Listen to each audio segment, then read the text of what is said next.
All right.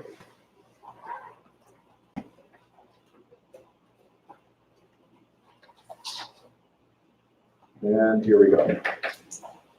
So now that everybody's there, I want to show you real quick how the book looks. This is, sorry, I lost the mouse somewhere. So now I'm using another mouse.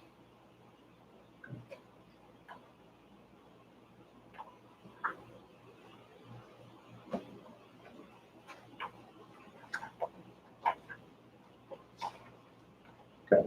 All right, so this is what I wanted to show you guys. There's two different types of highlights in the book.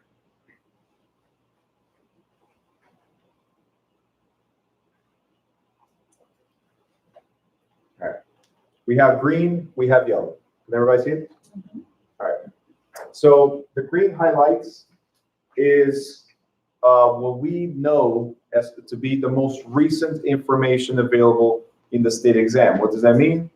If there's a question in the state exam, most likely it's what we have here in green or related to what we have here in green, okay?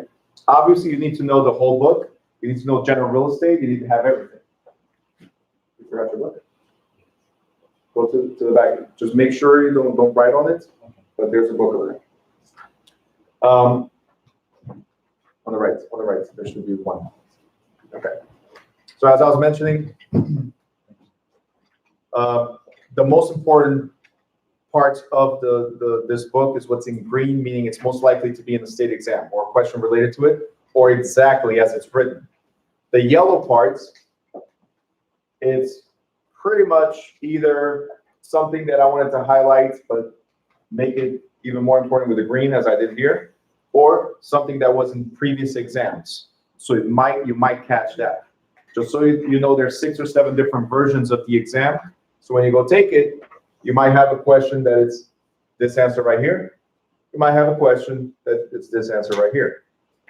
Point is, there's a lot of green highlights here. There's a lot of yellow highlights here.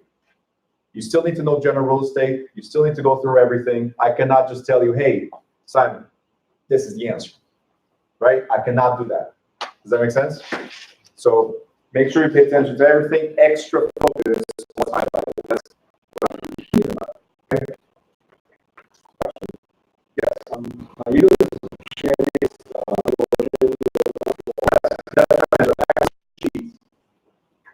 so we don't have to do it, right? Like on our physical book.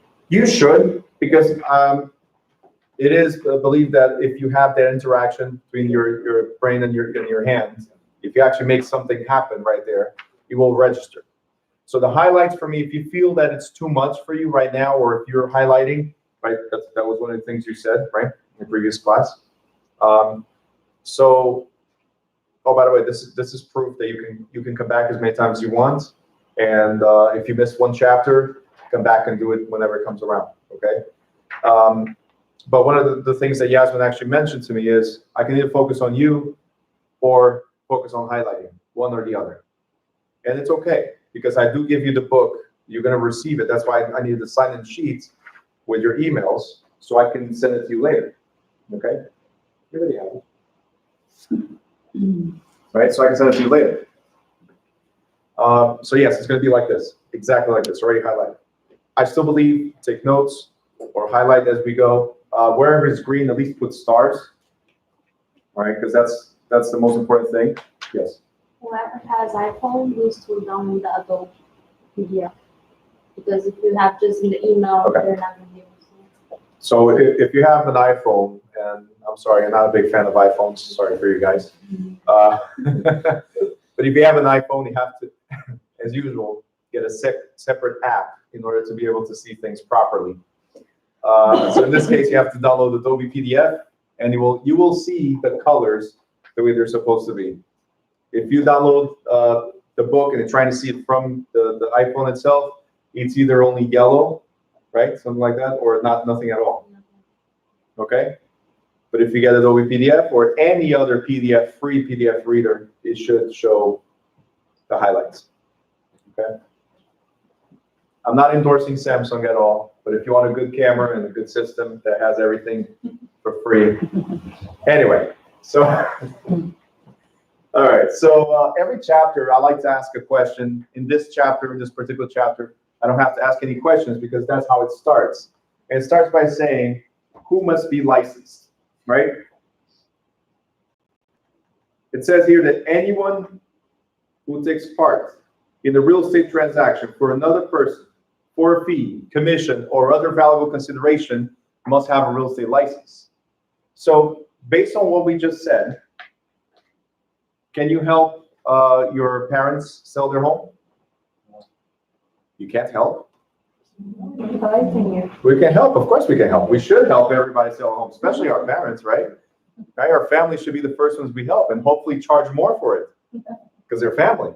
You know, they'll understand that you make a living out of this, so why you say no? Family always discount. Sorry? Family always want discount. All right, so Amina, right? Yeah. Sorry, I can't read. Next time, like Yasmin, make bigger. I told you the same thing. Put your name bigger. But that's Amina, okay? She made it really tiny so you don't know. But yeah, family always wants discounts, right? But that's not the point here, because all I said is help.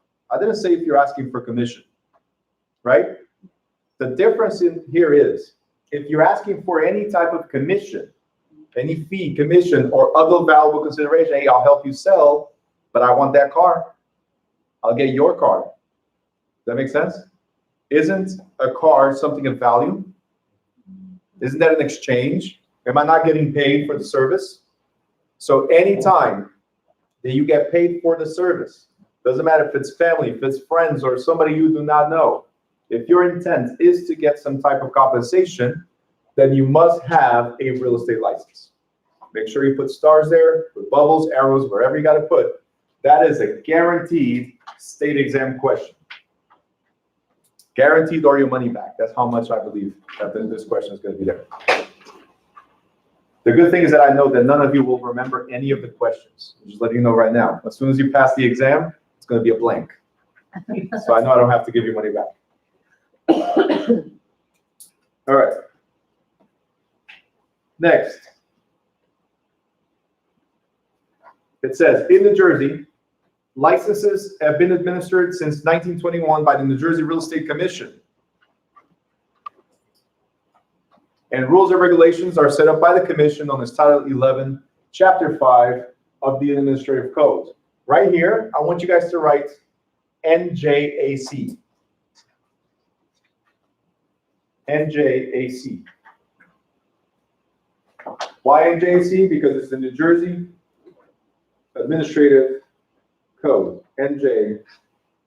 And why am I asking you to do this? Because later on in the book, it says NJAC 11.5. So I want to make sure you guys remember that that's what this means.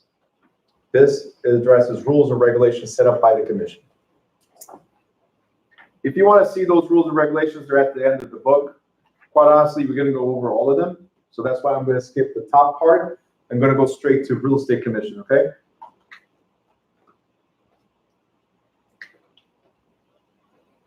So, real estate commission says New Jersey Real Estate Commission is a division of the Department of Banking and Insurance and is composed of 8 members. You got to remember, Real Estate Commission, 8 members appointed by the governor. Now, 5 of these members are real estate brokers who have been licensed as such for at least 10 years. Following to the next page. At least 10 years.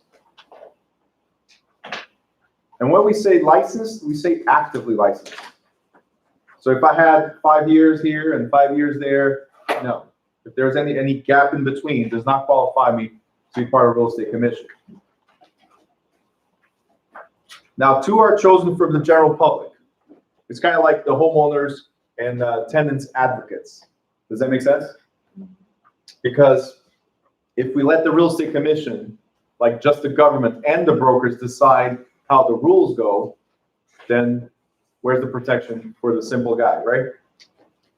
And there's one more who represents the Department of the state government. Now, all these members, they serve 3-year terms, right there, 3-year terms. What does that mean? I start today, 3 years from now, my term ends, I have to step aside, and unless I get reelected to be there, or reappointed, actually, I'm sorry, to be there. But all these members serve, except one. The one that represents the government. The one that was appointed by the governor to defend the government side of it is free to be there for as long as the governor chooses to. So if the governor says you're there for 1 week, you're there for 1 week. Governor says you're there for 1 year, you're there for 1 year. 10 years, you're there for 10 years. Does that make sense? But all the others, the 5 brokers and the 2 chosen from the general public, right? They serve 3-year terms. You got to remember that. And of course, the governor can take anybody out for cause, right? Next, we have real estate licenses. There are different classes of licenses. And before you guys start highlighting or doing anything else, I want to ask you guys, what kind of licenses do you know for real estate? Natasha, you want to say something? She's moving the mouth like, hey, it's coming out. It's in the tip of my tongue. Say it. Only the salesperson and broker. Salesperson and broker, that's what you believe? Okay, cool. So we have 2. Do you think there's any more licenses? Anybody? Without reading, of course. I mean, I could have done that. I read that already over the weekend, so. So participate. Tell me, Simon. What else we have? Referral agent. Referral agent. I'm going to address that one in a second. Broker, salesperson. And broker, salesperson. So we have the broker, the first one, broker. We have salesperson. We have the hybrid, which is broker, salesperson, is a mix between these first 2, and I'll explain better in a little bit. And it's still in the book. You guys still have to go over this because it might be in the exam still, but we no longer have it in New Jersey, which is referral agent. Okay? So I want to be very clear. In New Jersey, you will be a salesperson working under a referral company. So now that's how they have it. So they don't change your license. You're just appointed to the referral company versus an active company. Well, let's go over all of them in detail, okay? So the first one is broker of record. Here's what you need to know here. Broker of record. The broker. Every time you see broker by itself, it means broker of record. It's the one responsible for all of you. So let's say this is our agency. I'm your broker of record. We can have the other licenses, which will have salesperson, broker, salesperson, and referral agent. But all of you have to answer to me. Now, I'm not your boss, but as you guys are going to learn in the next chapters, this one and the next chapters tomorrow, is that I'm your sponsor. So being your sponsor, you have to abide by my rules. Does that make sense? Think about it. If a basketball player is sponsored by Nike, should they be wearing Adidas? No, because they're going to lose the sponsorship. So the moment you do something that's not according to what your broker expects, he has the right to kick you out. Okay? The broker's not your boss, because you guys are going to learn also by tomorrow that you are independent contractors. That means you work for yourselves. You are your own boss. But the broker is the one on top, responsible for everybody in the agency. So I'm responsible for training you. I'm responsible for paying you. And you just have to do everything under my name, under the sponsorship. Okay? So a broker is authorized to operate a real estate business, hire salespersons, and to charge the public for the services. I'm the one that charges the seller, charges the buyer, the landlord, the tenant, and you get paid for it. Okay?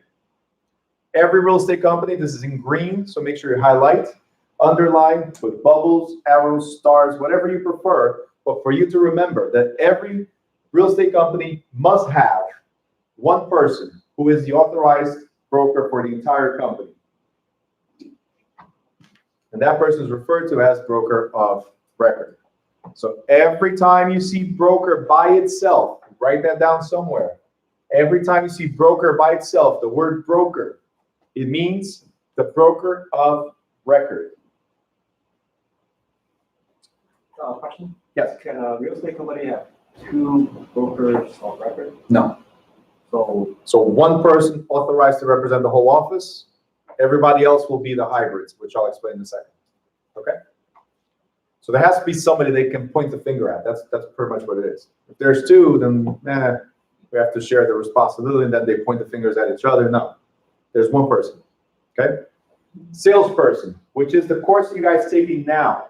Salesperson works under a sponsoring licensed broker, doing business in the name of that broker and receiving, look, it's in green, so it might be important. Receiving compensation only, underline, circle, put arrows, whatever you want to put, only from that broker. Can you get paid by your cousin? No. You can only get paid by your broker.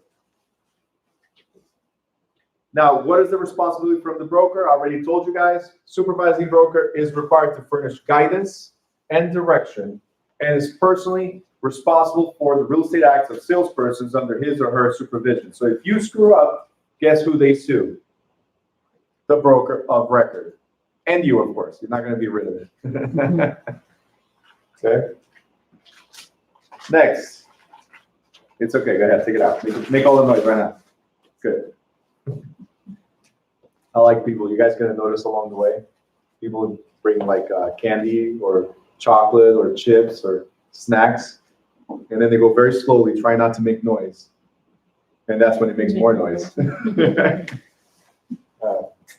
you bring enough for everybody or? French fries. One fry each, okay? Don't forget, if you want water, there's water in the back. If you want coffee. Okay. By the way, the coffee is sponsored by the company next door, which is a really nice restaurant. It's a small thing, but they're really good. That's where you got it. Menus in the back, if you guys are ever interested. They're advertising, I'm advertising. Okay? I recommend, right? You've tried it there, too, right? All right, the next license, broker salesperson. Now, I call them the hybrids. Why? Because they're neither a broker of record nor a regular salesperson. They're more qualified. They've had years of experience in order to become brokers. It's just maybe they're not ready to open their own brokerage. Maybe they don't feel they have the experience yet, but they want to have that done already, and I'll explain why in a second. So they become broker salespeople. They take their broker's course, pass the exam, activate their license under another broker. So broker of record, broker salesperson, salespersons, and referral agents. Does that make sense? So that's what it is. They're hybrids. So they have fulfilled all the requirements of the broker, but they choose to work on their sales in the sales capacity for and in the name of another broker. And the last one, referral agents. It's very simple. Kathy, if I refer a buyer to you, do I get paid?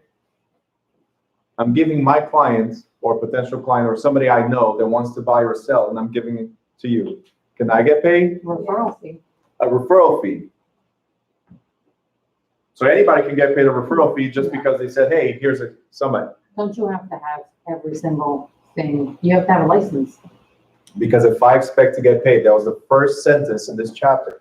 Anyone who takes part in a real estate transaction for another person for a fee, commission, or other valuable consideration must have a real estate license. So the moment I said, Kathy, here's a buyer, when you're done, just give me my split, my commission, my finder's fee, whatever you want to call it. The moment I said that, the moment I expected money out of that referral, then I must have a license. Okay? As I explained a couple minutes ago, in New Jersey, we don't have the referral license anymore. You're a salesperson working under a referral company. But the transactions operate the same way. All you're entitled to do is refer. It says right here, a real estate agent is allowed only, make sure you circle, put a box, arrows, whatever you want, but is allowed only to refer prospects for brokerage services to the supervising broker or broker's designate. So, yes? So what's the difference between a referral company and a brokerage? It's still a brokerage. The thing is, under our brokerage, for instance, we have New Direction Realty and we have New Direction Referral. So it's two companies, same broker. It's just that whoever's appointed to the referral company can only refer. Whoever's appointed to the realty company, to the regular company, you can refer, you can help somebody buy, help somebody sell, you can do everything. Under this company, the active company, you can do whatever you want. Under this company, all you can do is refer, okay? That means, and it gotta be very clear to you, that means that a referral agent cannot participate in the showing of houses, cannot participate in preparing documentation, cannot participate in talking about anything regarding the deal. All you can do is say, hey, Kathy, here's a client. Let me know later how we went. I don't get involved anymore. I can touch base and say, hey, how did it go so far? Are we ready? Are they buying? When am I gonna get paid? I can ask those questions, but I cannot talk to my client and say, yeah, how did it go? Did you see this house? Did you see the value? And this is what you should be doing. This is what, the moment I start getting involved, I'm violating the rules, okay? So as an agent, a referral agent, all I can do, and that would be important. As a referral agent, all I can do is refer. Okay? You still have a question? It's like, how do you document it? It's like an email you send Well, to someone? Obviously, I'm not gonna go, hey, here's a client. Obviously, I'm gonna say, hey, I have a client for you. Could you send me your referral form? And I'm gonna fill out the information. So every brokerage has a referral form that is strictly for that. Does that make sense? Yeah, of course you have to document. You want to get paid, don't you? The same thing, like. The same thing, right? Almost like that. I mean, I'm sure you'd be happy if I didn't document this, right? You'd be like, I'll buy you lunch later or something, you know? So there's a special test for referral agent? No, So the referral agent test is the one for a salesperson? it's the same thing. The same 75 hours, the same, all the same requirements. The biggest difference, we're gonna go over that in about a page and a half. The biggest difference is you're gonna sign the documentation with your broker that says, I will not touch real estate other than referring. That's all it is. So the requirements are exactly the same. So that's as far as you go. That's it. Okay. That's pretty much it. Just refer. Which is not bad. I mean, I call it the lazy license. And that's not because you're lazy. I call it the lazy license because you don't have to do much. You don't have to show the house, you don't have to. go Exactly. I'll refer all day. You know, some people make a living out of that. There's companies out there like Zillow, Trulia. They make a living out of that. All they do is referrals. They have their website, leads come in, they refer to the agent, and they get paid the commission. Does that make sense? Mhm. Somehow they get paid. In their way, they get paid because of the lead, per lead. Other companies, they advertise 2% commissions and stuff, or referral fees, whatever. That's what they do. They just bring a bunch of leads, give them to agents in specific areas, and get paid. Why not? Be lazy. Now, do you make a lot of money? If you have volume. If you don't have volume, does it make sense? No, you want the bigger bucks. So you get your regular license, go out there, sell, get the full commission, make money. Easy, right? Mhm. All right. Next it says, all initial, renewed, and reinstated licenses. Make sure you highlight this, put stars, bubbles, arrows, whatever you want to put. But all initial, renewed, and reinstated licenses are issued on a biennial term that expires on June 30th of odd number years. Are we in an odd or even year right now? Odd, right? So that means that my license expired on June 30th, right? Or was valid until June 30th. It would have expired by July 1st if I didn't renew it. Does that make sense? Mhm. So July 1st, I have a brand new term that ends on June 30th of 2021. All licenses are valid for 2 years, odd number years. So let me just clarify a little bit. If you get your license next year, your license is valid until the following year. So you don't get the full 2 years, you get 1 year, for instance, right? But then after July 1st of 2021, you get a full 2-year term. You're still gonna have to renew. That's pretty much what I'm trying to say. And how much is the fee? We're gonna go into fees in a little bit. I'm actually gonna show you so you're gonna have to Why put you stars do there. the renew the- Very good question. I'm also addressing that in a little bit. We're getting there. All right. In 2017, I'm just gonna throw some statistics at you. It's not highlighted, it's not that important, but it's just to take the pressure off of you. It says, in 2017, there were approximately 93,000 brokers, broker salespersons, salespersons, and referral agents. Now there's like, I think 106 or 107,000 of us out there. Is that a lot of people? In Jersey. This is just Jersey. Do you think that's a lot of people? No, What's the population? I mean, not if it, yeah. Because not all of them is, in Not all of them are active. Yeah. But even if they were, it's 1% of New Jersey population. So 1%, that's no competition at all. Does that make sense? Mhm. That's So, good. let's say it again. That's good. That's great. And knowing, like Yasmin was saying, knowing that barely any of them actually do anything, it's definitely no competition. The question is, are you going to be one of those that doesn't do anything with their license? Or are you going to be one of those that does everything with their license? See the difference? Even if there was 1 million of them out there, no competition. I know what I do. I work 24/7. What do you do? You work 5 minutes a day? Well, you might not get anything. It just happens. Or you might be lucky. You might be one of those persons that's really good at marketing, and 5 minutes a day is all you need to bring all the leads you need. And then you refer to somebody else and get paid. So your strategy, you're the one that's going to figure out how much money you're going to make in this business. Got it? Cool. Now, did anybody come here to get a realtor license? Realtor license, anybody? 1, 2, 3. Really? What is a real? Yeah, I'm. Ah, very I good was question. like, No, because you heard the term realtors. Nobody says, hey, I'm a New Jersey real estate salesperson. They say I'm a realtor, right? All their advertising is realtor. So a lot of people that come to me usually think that they're licensed. What they're getting is a realtor's license. No.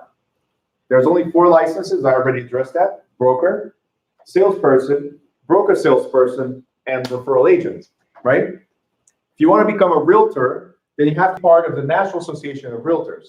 It's a membership. Okay? A membership. What does that mean? I'm not shaking a little bit. The train is going by. Sorry. So don't look at the screen if you get dizzy with I motion. thought I was seeing things. Yeah.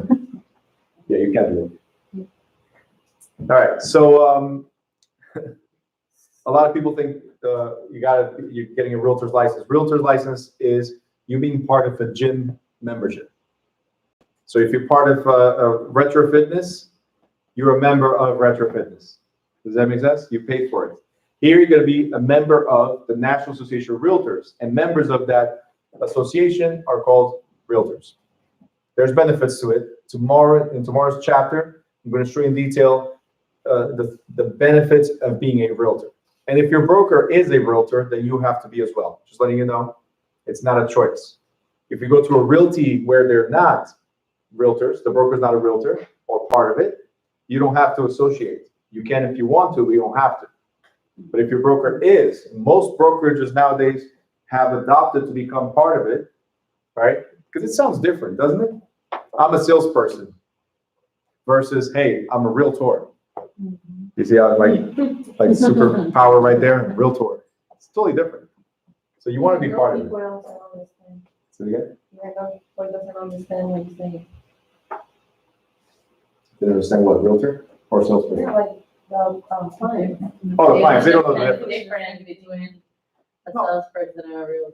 That's what I say, like, All right, who has bought a house before? Sold a house? Rented a house?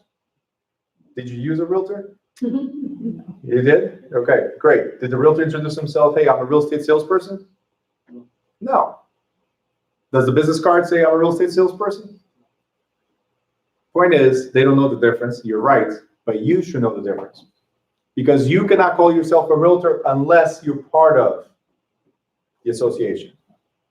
So that is the biggest difference. And how you become part of it? You pay. You must take a test. Now, this is the test. You become a salesperson.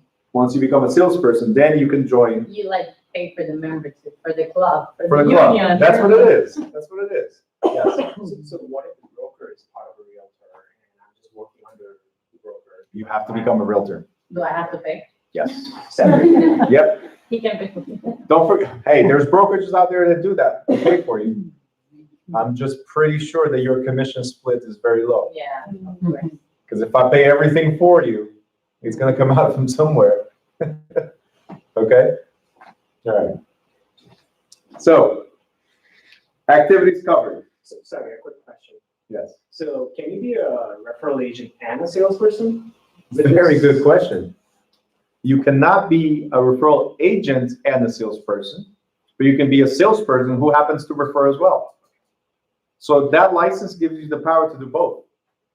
You want to spend the whole year just referring and not do real estate?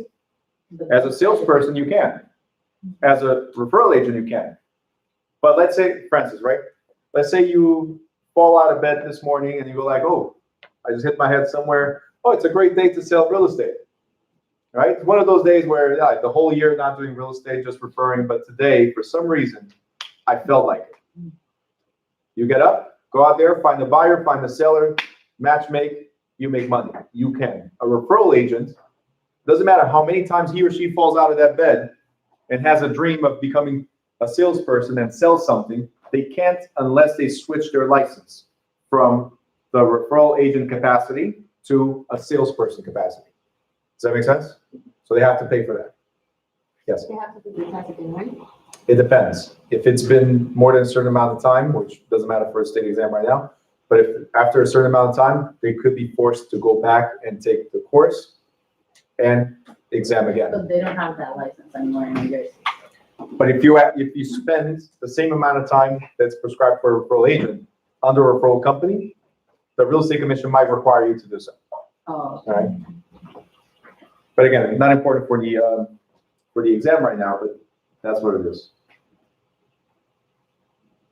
Activities covered. So when the work is being performed for another person and in anticipation of a fee or commission, a broker's license is required too. So you have to have a broker's license too. List real estate for sale. That's the first thing.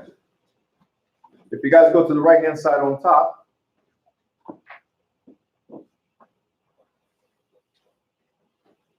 it says, we're getting there.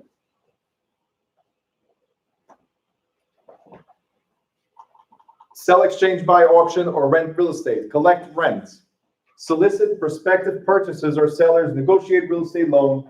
Sell lots or other parcels for a developer. Sell business opportunities that involve real estate or attempt to do any of the above. So you have to be a broker in order to complete any of the tasks in these bullet points. You have to be a broker. Let's look at you guys, salespeople. And you're going to be relieved. You know why? Because you only have 4 bullet points. The broker has a bunch of bullet points. You only got 4, so it's easy. See, here's what you guys do.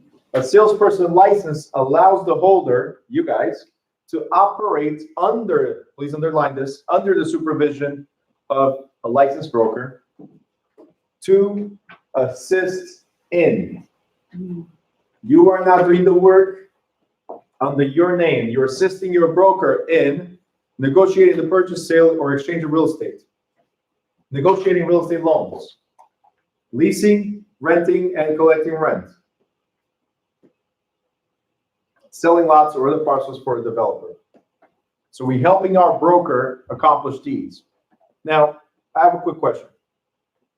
When you look at both of them, the bullet points for the broker, bullet points for the salesperson, don't you think there's something missing that you thought you guys would do as a salesperson? What is missing that you can find on the broker side but not your side? Sell, exchange, buy. Sell, exchange, buy? Well, it's there. You negotiate it. It's the first bullet point as a salesperson. But what's missing? So you can provide a push. No. Solicit buy? The commission. Nope. What is it? That's Collect money? You thought you're the one collecting? You'll get paid, you just don't collect it yourself. I'm sorry. Say louder. The very first bullet point, list real estate for sale. When was the last time you heard the brokers knocking on that door and say, hey, would you like to sell? We usually don't think they do it, but usually you think you're the one doing it, right? You're the one that's going to knock on those doors, right? Yes? Yeah, that's the part of the first bullet point right here. You're the one helping the broker obtain listings. You're the one helping negotiate the sale or purchase of real estate, but you're doing it under the name of your broker. So if you work for Remax, the listing that you just knocked on the door and said, hey, would you like to sell? And they say, yes, I want to sell. Great. You just became a Remax listing. And you guys, you're the listing agent. But the listing belongs to Remax. Does that make sense? If you leave Remax and go to Weichert, guess what? That listing is still a Remax listing. Okay? Or Weisher? Yeah. Weisher, not Weichert. Sorry, I always spell it wrong. Just kidding. We're driving around, just saw the sign. Why are so many Weishers over here? Weichert. But you understand what I'm trying to say? The listing does not belong to you. It belongs to your broker because we assist the broker in obtaining all these and negotiating all these. Okay? Everything we do is on behalf of the broker. Any questions? So Remax is a realtor or a broker? Broker. It's a brokerage. There has to be one broker responsible for everything. So the broker is the one that lists, not you. Okay? Exemptions, because every rule has what? An exemption. Every rule has an exemption. You cannot do this, but if you do it this way, it's okay. So, exemptions. Real estate license is not required for owners handling their own property. Think about it. If I'm unrepresented, who am I paying? Nobody. So can I sell my own house? Yes. Can I pay myself in the sale of the house? Of course, it's called profit. You see what I'm saying? Called profit. So do I need a license? No. These are referred to as for sale by owners or FSBOs. If you ever heard of it, FSBOs. Not Frisbees, those you toss around. FSBOs, FSBO, for sale by owner. So wait, you cannot sell your own house? I thought you were going to ask if I cannot throw I wasn't. people around. You can sell your own house. What I was saying is, you don't pay yourself a commission. You just take it. You take the profit. So anytime you're helping somebody else and you expect a fee, commission, or the valuable consideration, you must have a license. If you're selling your own house, you're not helping somebody else, you're helping yourself. So you don't need a license for this. Now, third parties, attorneys, executors, trustees, receivers, I got you. Administrators, legal guardians, and others handling real estate under the order of a court, they don't need a license either because the court said, the judge said, please help them sell their house. It could be a divorce, it could be probate, it could be any type of lawsuit that forces the sale of the house. Because it's a court order, it's okay. They don't need a license. Make sense? Okay. Francis, you're gonna ask questions? Or? So it says owner, right? So what if it's under a mortgage or something? You can still sell it? If it has a mortgage, the lender is not the owner. The owner is always who's on the deed. That's the owner. A mortgage, as we'll talk in chapter 13, is a lien holder, has something against the property, but they don't own the property until you stop paying. And even when you stop paying, usually they try to get rid of the property at an auction, right? And if nobody bids enough at the auction, then they become the owners.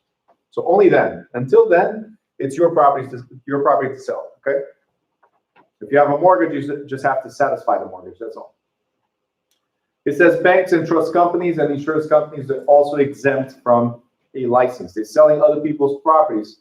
I mean, we just talked about it. Foreclosure, for instance, right? They can sell. Does it say insurance brokers? Does it say insurance agents? No, just a quick heads up. There might be a question like that. And insurance brokers are insurance agents like I am. They still have to get a real estate license like I did. Okay? So just because you're licensed to sell insurance doesn't mean you're licensed to sell real estate. Next, payment for services. And I usually say that this is the only part that matters in the whole book. I mean, 300 and something pages of education, but this is the only part that matters, right? Just say yes. Come on, everybody, say yes. Participate, I said, right? Absolutely. It's about you getting paid. So it's the only part that matters. Nothing else matters. Come on. So it says to collect a commission, one must be licensed at the time that the service is performed. Make sure you highlight, underline, put stars, put arrows, bubbles, whatever you got to put.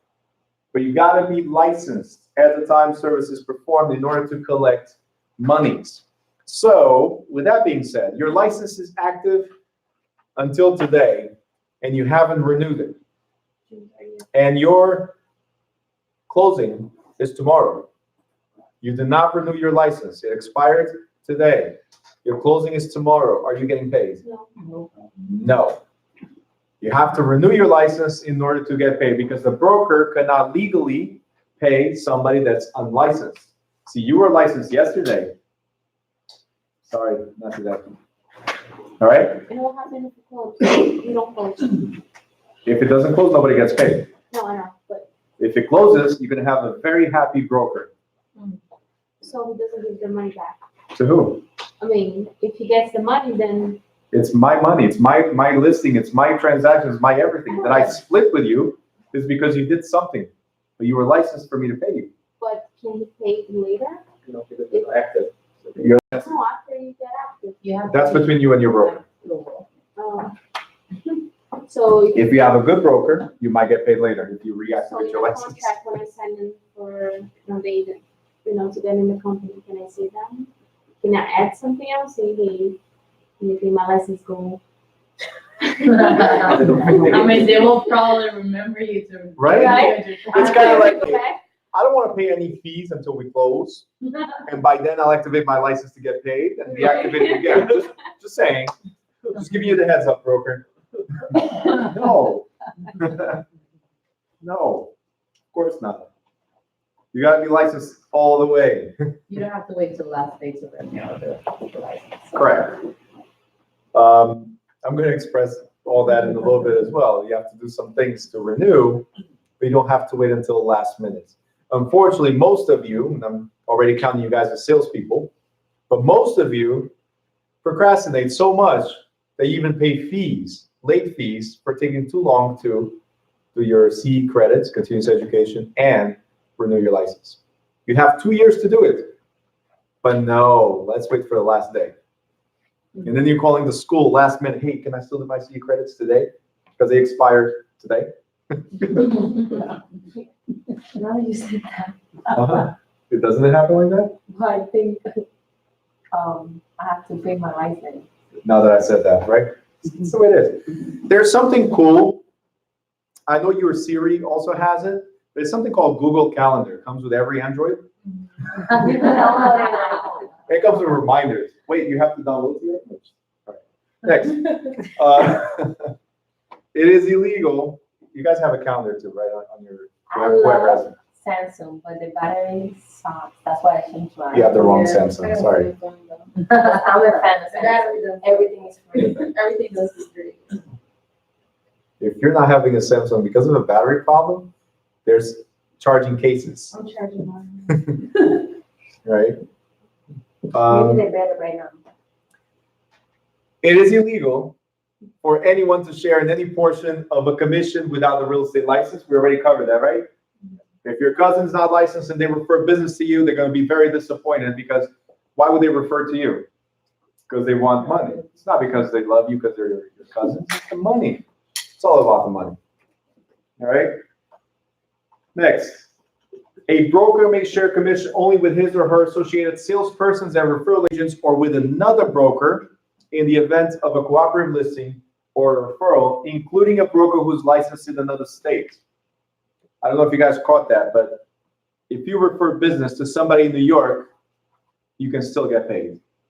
You don't need a New York license. Someone's selling New York, Say it again? someone's selling New York. No, but you can refer a buyer to New York. You can refer a seller to a New York agent and get paid. Okay? Well, we have Florida as well. to sell in another state, you will have to do everything again. And that's the thing. I'll address it also in a little bit. There's no reciprocity. Your license is only valid for New Jersey. If you want to have multiple licenses, you can. I don't see the benefit of it unless you spend considerable time there, and that becomes your market as well. But I'm busy enough as it is in this state. For everything else, I refer. Even within the state, if it's too far away for me, like 45 minutes, an hour drive, I already refer. Because I like to be within a certain, like 20 minutes, maybe 30-minute distance. Because if I have to show a property right after, I want to be able to drive back on time. And we all know how traffic is here, right? Yeah, it's not like. It might be 30 minutes, it might be 2 hours. So you want to be close enough. Hi. Okay. So you have people, like you usually have your broker that you like to refer to, or salesperson? So if I have somebody in New York, yes, I will refer. I usually have somebody that I already done business with, or I prefer that person, I refer to them, yes.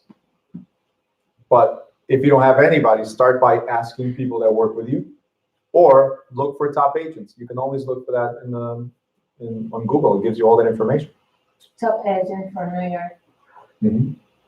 Or a particular Or you area. have somebody for- Not for New York, a particular area. Go for particular areas, because top agent of New Jersey doesn't mean they handle all New Jersey. Top agent of New York might be somebody in Buffalo. You're trying to sell something in Manhattan. Does that make sense? So if your client is going to Manhattan, you look for top agents, Manhattan. Simple. You refer to them. It's almost guaranteed, because they're top agents. Supposedly they're good at what they do. It's almost guaranteed you're going to get a commission out of it. And the beauty of it, we're talking about millions of dollars. So maybe on a referral fee, you get paid the same as working full-time on a particular sale here in Jersey. Does that make sense? Here in New York. That's what I'm saying. So why get a license there when you can just give to somebody else and still get paid big bucks? What about if you move one state to another? You have to run the test again or no? So every state has their own rule as far as that when it comes to reciprocity. Some states will consider your experience and give you a discount on the amount of hours you have to take in that particular state. But you still have to do the same test again. You will have to do a test. All right. So, but here's the advantage. There's 9 states that require in-class education. There's 41 states that you can do online. Out of those 9 states, some of them are hybrid. So they have in-class and have online. They have the option. New Jersey is just in-class. I was reading online that New Jersey is one of the difficult. Toughest. Yeah. Even, so the last time I had a training as an instructor, right? PSI was there. PSI Exams is the company I'm going to talk about in a little bit, where you go take your state exam. They're nationwide. They handle most of the states. And even them were like, you guys are a tough crowd. They're on stage and we're just bombarding them with questions. Why don't you do this? Why don't you do that? And you could clearly see that the rep was like, hey, North Carolina, I don't have this problem. Literally. We are one of the worst states when it comes to laws. New Right?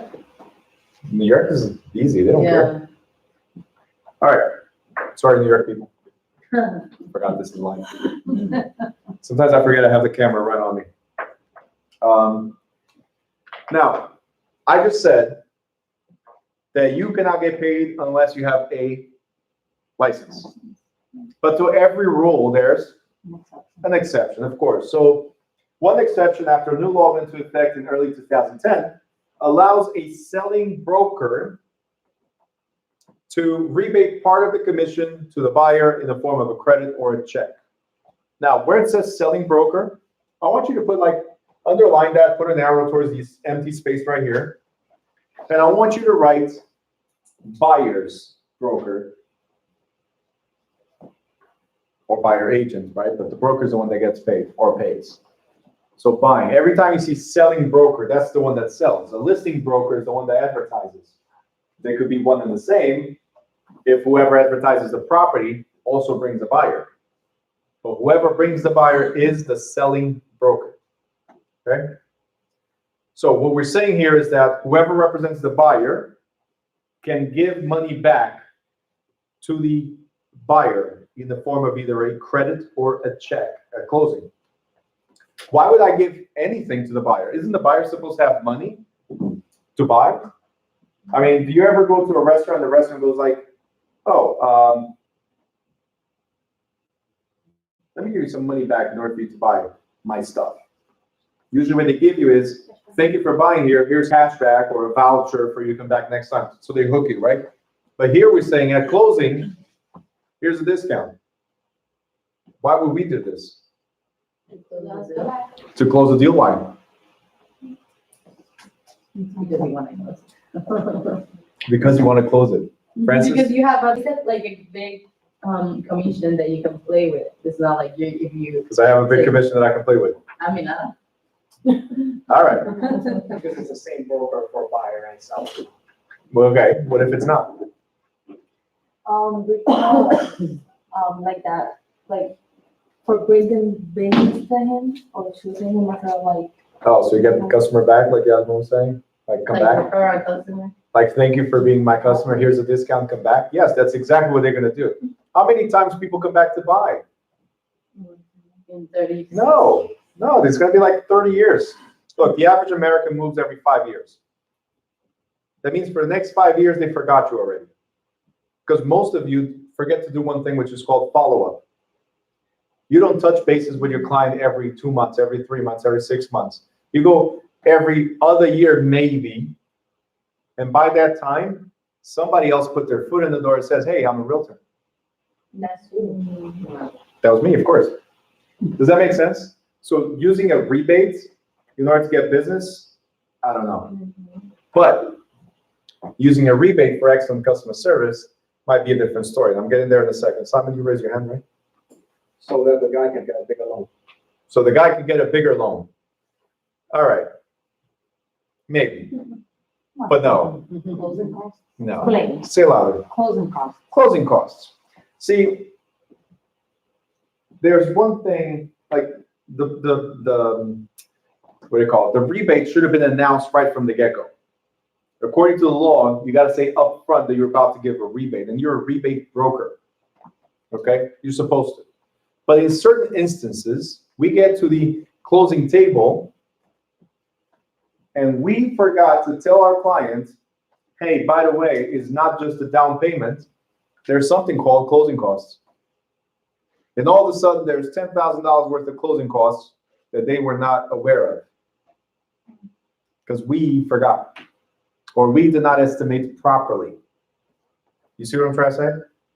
So it's 3.5% down payment, but then there's roughly 2.6% in closing costs. So you got to be ready with that money. So we get to the closing table. There's a new number that the buyer did not know about. Can we help the buyer? Yeah. You call your broker and say, hey, broker, can we rebate or give a credit of part of my commission to the buyer just to get this deal done? Does that make sense? So yes, to help close the deal, but not for reasons like, hey, let me get a client back Specific, that's what. or a bigger loan. Cannot go like that. So is this what this is usually used for? To make it happen. Yeah. To make it happen, yeah. But some brokers, like I said, they advertise themselves as rebate brokers.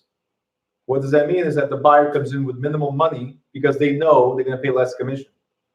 They're going to get money towards the closing costs from the broker, pretty much.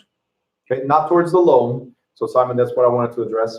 Not towards the loan, but it helps you use that money towards points that might reduce the interest in the loan. And I'll explain all that as we go. But the rebate is to help the transaction go through smoothly. I'll give you one more example before we move forward. So my partner and broker of record for our agency, a few years back, he had a deal where for $500, they almost did not close. Imagine not closing because of $500. And what was the $500? The seller had in his home a shelving, right, that nobody wanted. It costs roughly $500 to remove. The buyer is like, I'm buying your house, but I don't want that thing. It costs $500 to remove. They're fighting over $500 over a freaking shelf that doesn't look good. Great, it doesn't look good for you, it looks good for the seller. $500, ask the seller to give you credit. Seller goes like, nope, I'm selling as is, I'm not giving you any credit. So what did the realtor do? Contact the broker and say, hey, it's $500. Can I take it off my commission? My $15,000 commission? Can I take off $500 just to make this deal happen? What is the broker going to say? No. The broker wants money too. Does that make sense? Yeah. So sometimes to make the deal go through, we give credits or checks towards the closing. In this case, was towards the removal of something that was built in. Did that make sense or no? Yes. So, for example, if a broker calls another broker and says, hey, can you share that expense, like, take it out, like half and a half? Well, initially, that's what he did. But the other party, for some reason, $250 was too much off of his commission. So he took it upon himself to take the full $500 off his commission. And he made only 15,000 something. So he was very sad. Did you guys understand the point? Yeah. Sometimes we go through tiny sacrifices. What if it was $5,000? Think about it. You prefer to lose 5,000 or 15,000? Right?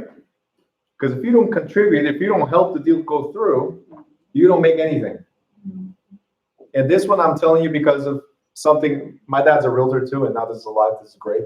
My dad's a realtor too, and I remember clearly, this is like December 18th, so right before Christmas, there's a closing scheduled, and the buyer did not have $5,400. My dad was gonna make close to $23,000 in that deal. He calls the mortgage agent and goes like, hey, the buyer does not have the money. Of course, he went ballistic because if he doesn't have the money towards the closing costs, then we're not closing. So my dad goes like, hey, how about you take it off your commission?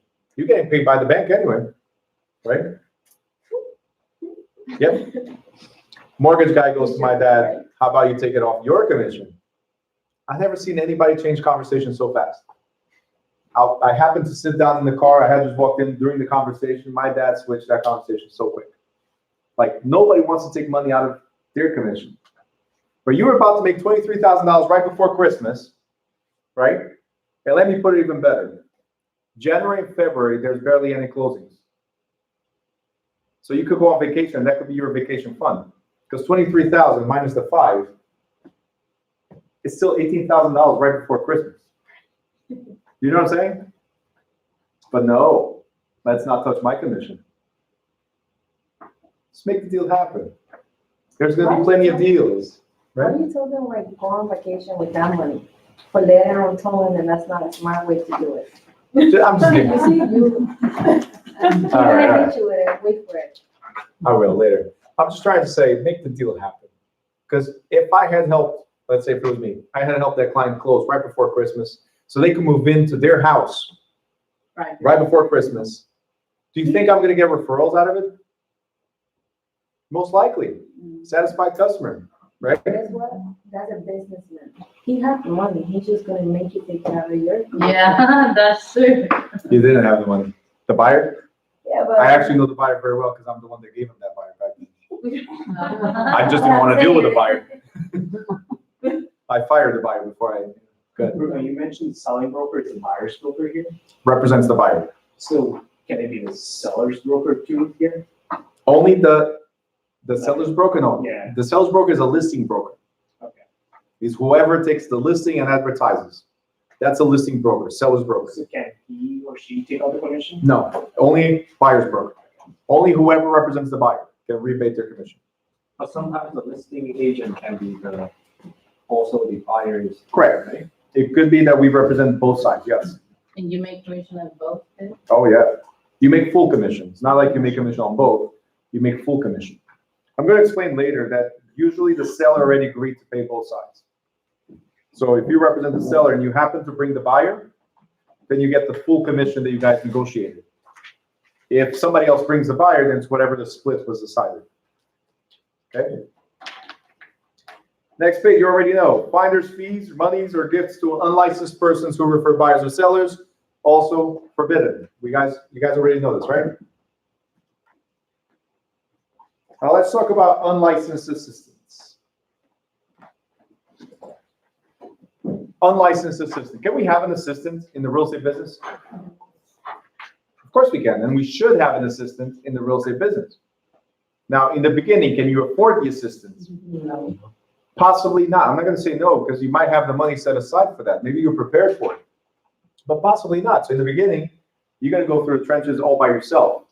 Later on, you're going to throw your assistant to the trenches so you can live the life, right?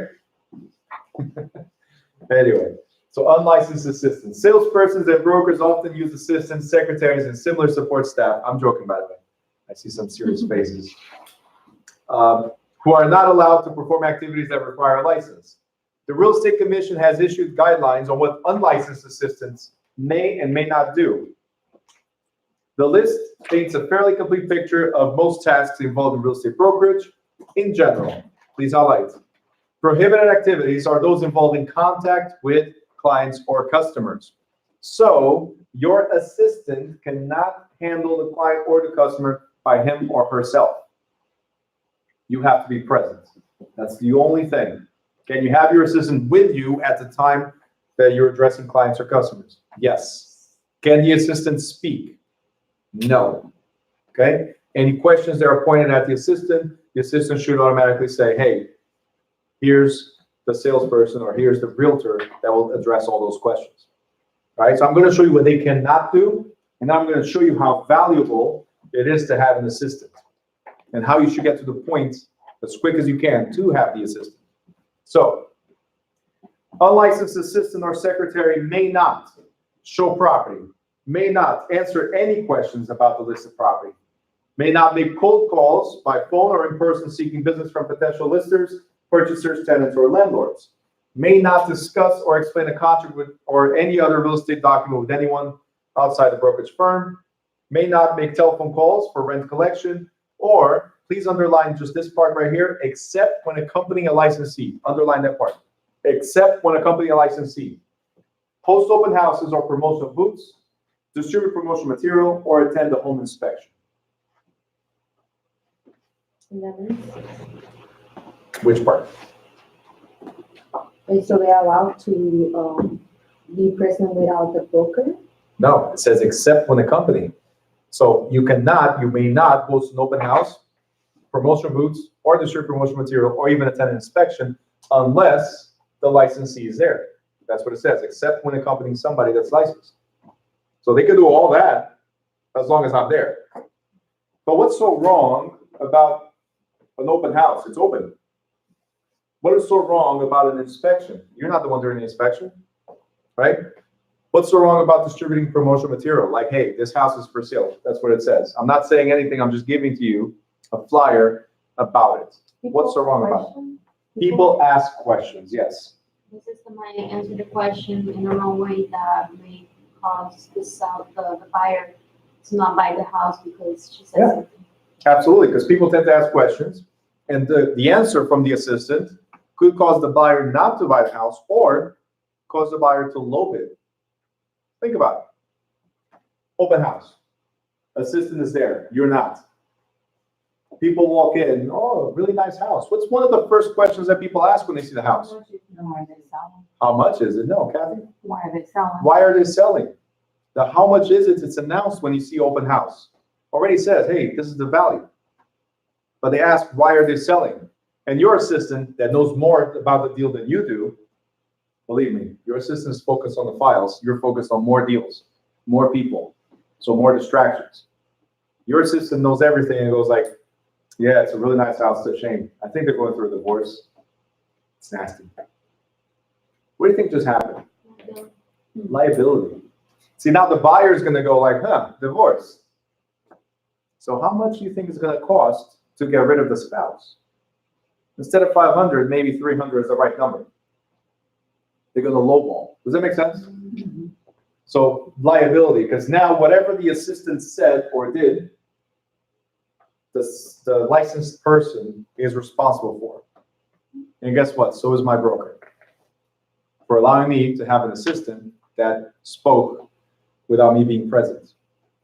Okay, so if you do send your assistants out to open houses, whatever, Just make sure you staple their lips and then we're good, okay? Also break their fingers so they don't write anything. All right, any questions here? No? So let's figure out how valuable assistants are, because without an assistant, my life will be a mess. Unlicensed assistants or secretary may answer phones and forward calls. They may process and submit listings and changes to the multiple listing system.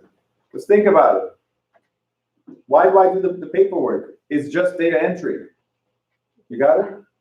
It takes time. Place signs on properties, pick up keys and deliver documents. You know what? Mr. Homeowner, thank you for listing with us. Tomorrow, my assistant will be here to place a sign, to pick up any keys and deliver a copy of these documents. Two things just happened right here.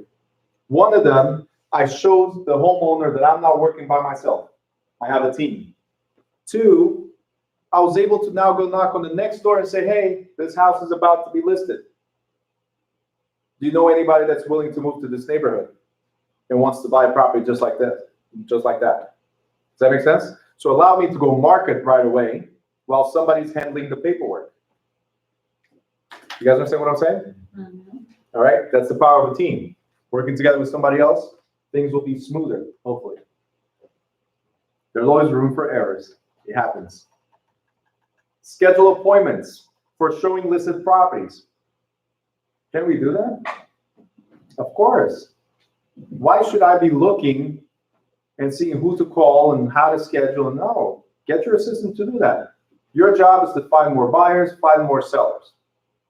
Let your assistant do that. Set up the files and track and secure documents.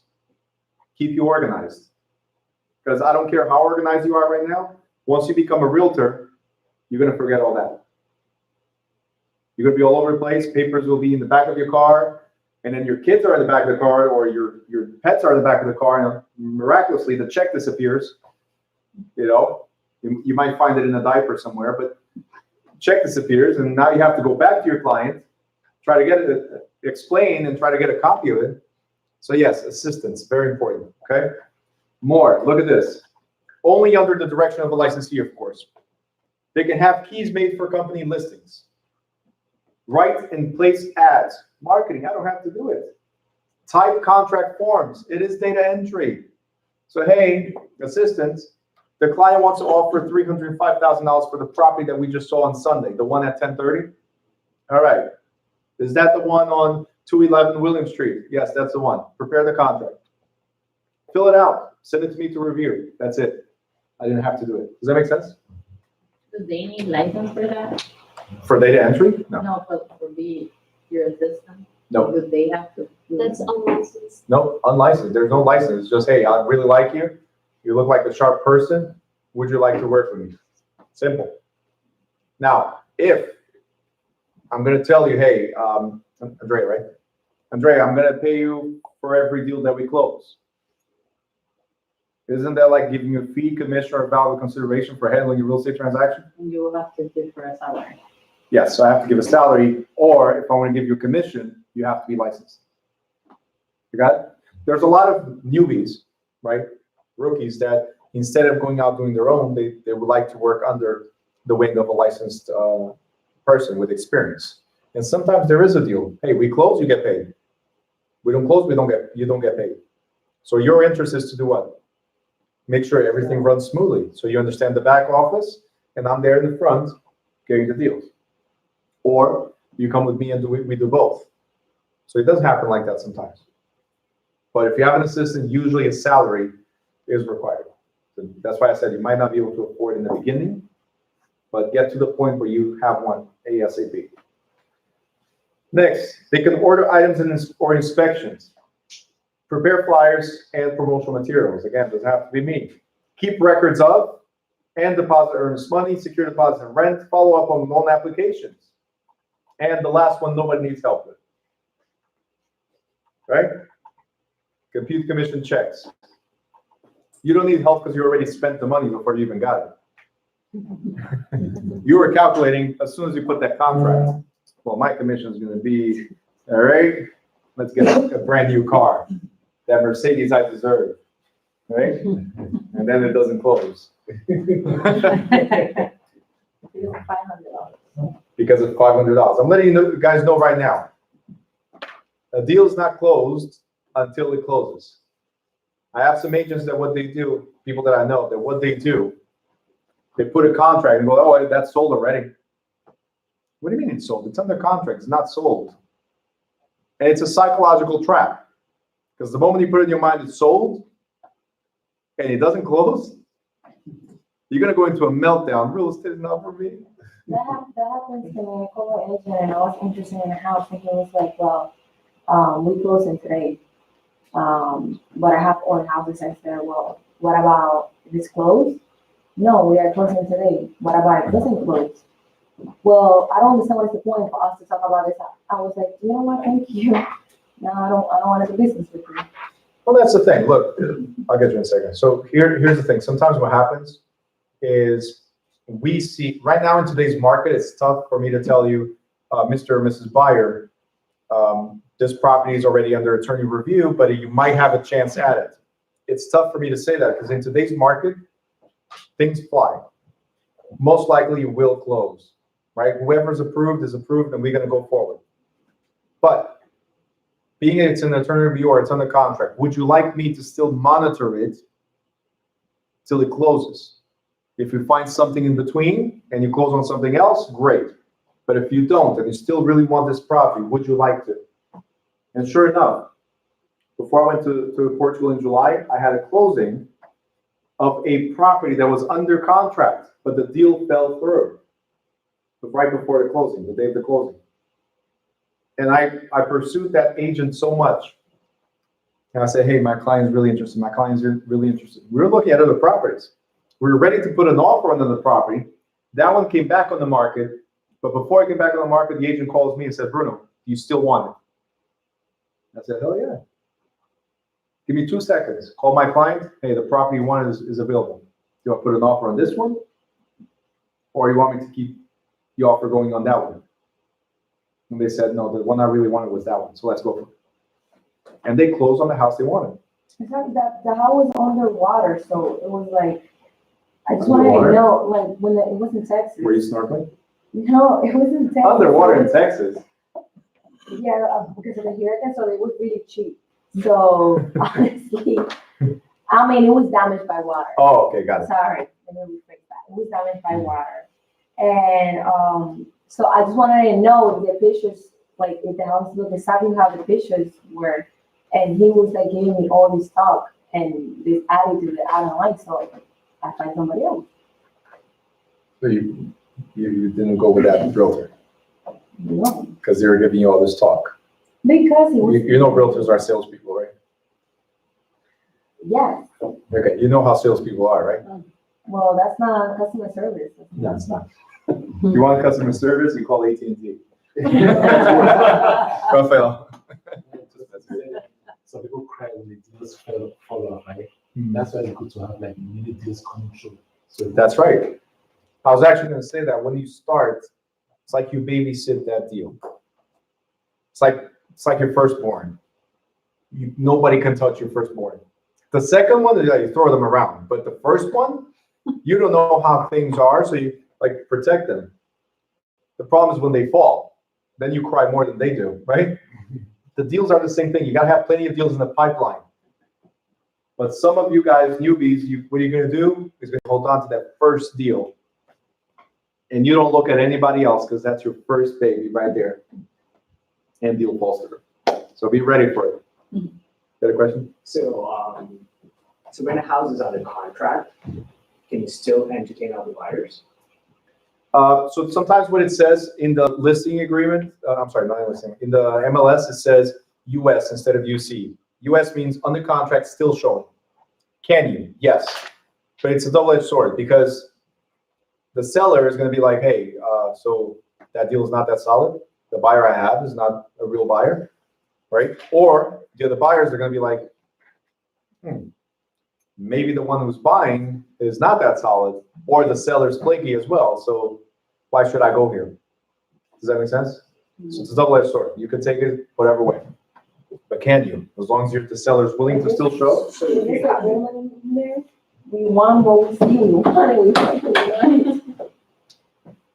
And that's why I just said, right, we went to that appointment. I just said, she's my assistant, been working with me, actually getting the license. But, so this weekend we were looking So at you're the property. one who do the real job. Yeah. She's doing the real job. She's scheduling appointments. She's working the house. Yeah. So, yeah. But when I take her out to see the properties, I put tape over the mouth, so she cannot talk. So my point was, from what you said, women, when we see something, we want it, right? So we went to see property with a couple. And sure enough, as we went through a bunch of properties, I saw which one she wanted. And at the end, I told her, that's the property they're gonna put an offer on. Because the wife wanted, she's like, oh, she really wanted it. And I said, yeah, that's gonna be the one. That's why whenever there's a couple, you always ask who's the decision maker. And when the husband says, I am, we know he's not. No offense, guys. It's just the way it is. Because the moment you say you're the decision maker, your marriage is done. Just letting you know, right, ladies? Who's gonna be cooking and cleaning? I'm just doing this on the Unless live. they wanna So. do the job. So But anyway, there's times they ask you, oh, what do you think about the property? You know, so it's, liability over there. yeah, you can't see it. Yeah, so you just have to, Or you can say your opinion. You cannot talk about details of the property. All right. So next thing, very important. If you guys don't meet these qualifications, you cannot stay here. You have to leave right now, okay? So you gotta be 18 years of age or older. I'll wait. You all good? Cool. You don't have to leave, by the way. You only have to be 18 at the time you take the exam and become licensed. Actually, my previous class, I had a 17-year-old student here, and he's he just turned 18 2 days ago. So now you can take the exam. No, I just remembered. Hey, listen, it happens. I was touring Your properties. assistant didn't remember you. I should fire her. you know? well, you have the calendar in your phone, so why? Yeah, you have Samsung, that's good. Yeah. But my assistant did not put it on the calendar. Anyway, Put it in the Google Calendar so you can have you're fired. That's how it is. Actually, Google have a reminder that you could put happy birthday, like set it up in the contact, and they send happy birthdays. I know. Automatically. Google does, right? Yes, Google does, right? on Samsung. Both, but you're not using it, so what's the point? I'm sure there's something when sent out, just not by me. Yeah, right. Not by me. So Sebastian, if you're watching this, happy birthday. Anyways, you gotta be 18 years of age or older. All it says is that you gotta be a legal adult and of sound mind. That's what it is. You know what you're doing. You're taking this class because you want to, and you're becoming licensed because you want to. And you understand, you have full knowledge of it. You have to prove high school education or its equivalent. You have to furnish evidence of good moral character. All right? On the right-hand side on top, sorry, we're getting there. My assistant forgot the mouse. blame the system too. Of course, that's why we hire assistants. Yeah. Right? You put Sebastian's birthday and the month. And the mouse. The third one, I gotta So you're get my done. stuff. All right. There you go. It says you have to also successfully complete 75-hour pre-licensing course. Guess what you're doing here? A 75-hour pre-licensing course. You have to complete 75 hours. Now, off the record, and I'm not going to pause this so it doesn't matter, we're going to do it in roughly 63 hours. You guys going to be okay with that? Yes. All right. I know you paid for 75. You can stay longer if you want, but 63 hours more or less.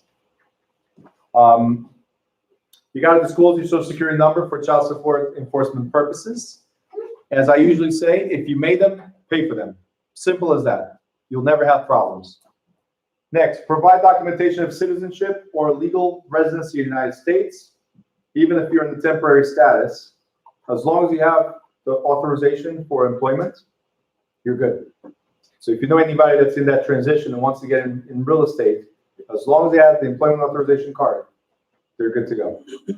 They have the social, which is for work, and the employment card. You got to pass the state examination, and most important, right on top, the most important thing, be sponsored by a licensed real estate broker to do what? Activate your license. Very, very important. Because at the end, here's what's going to happen.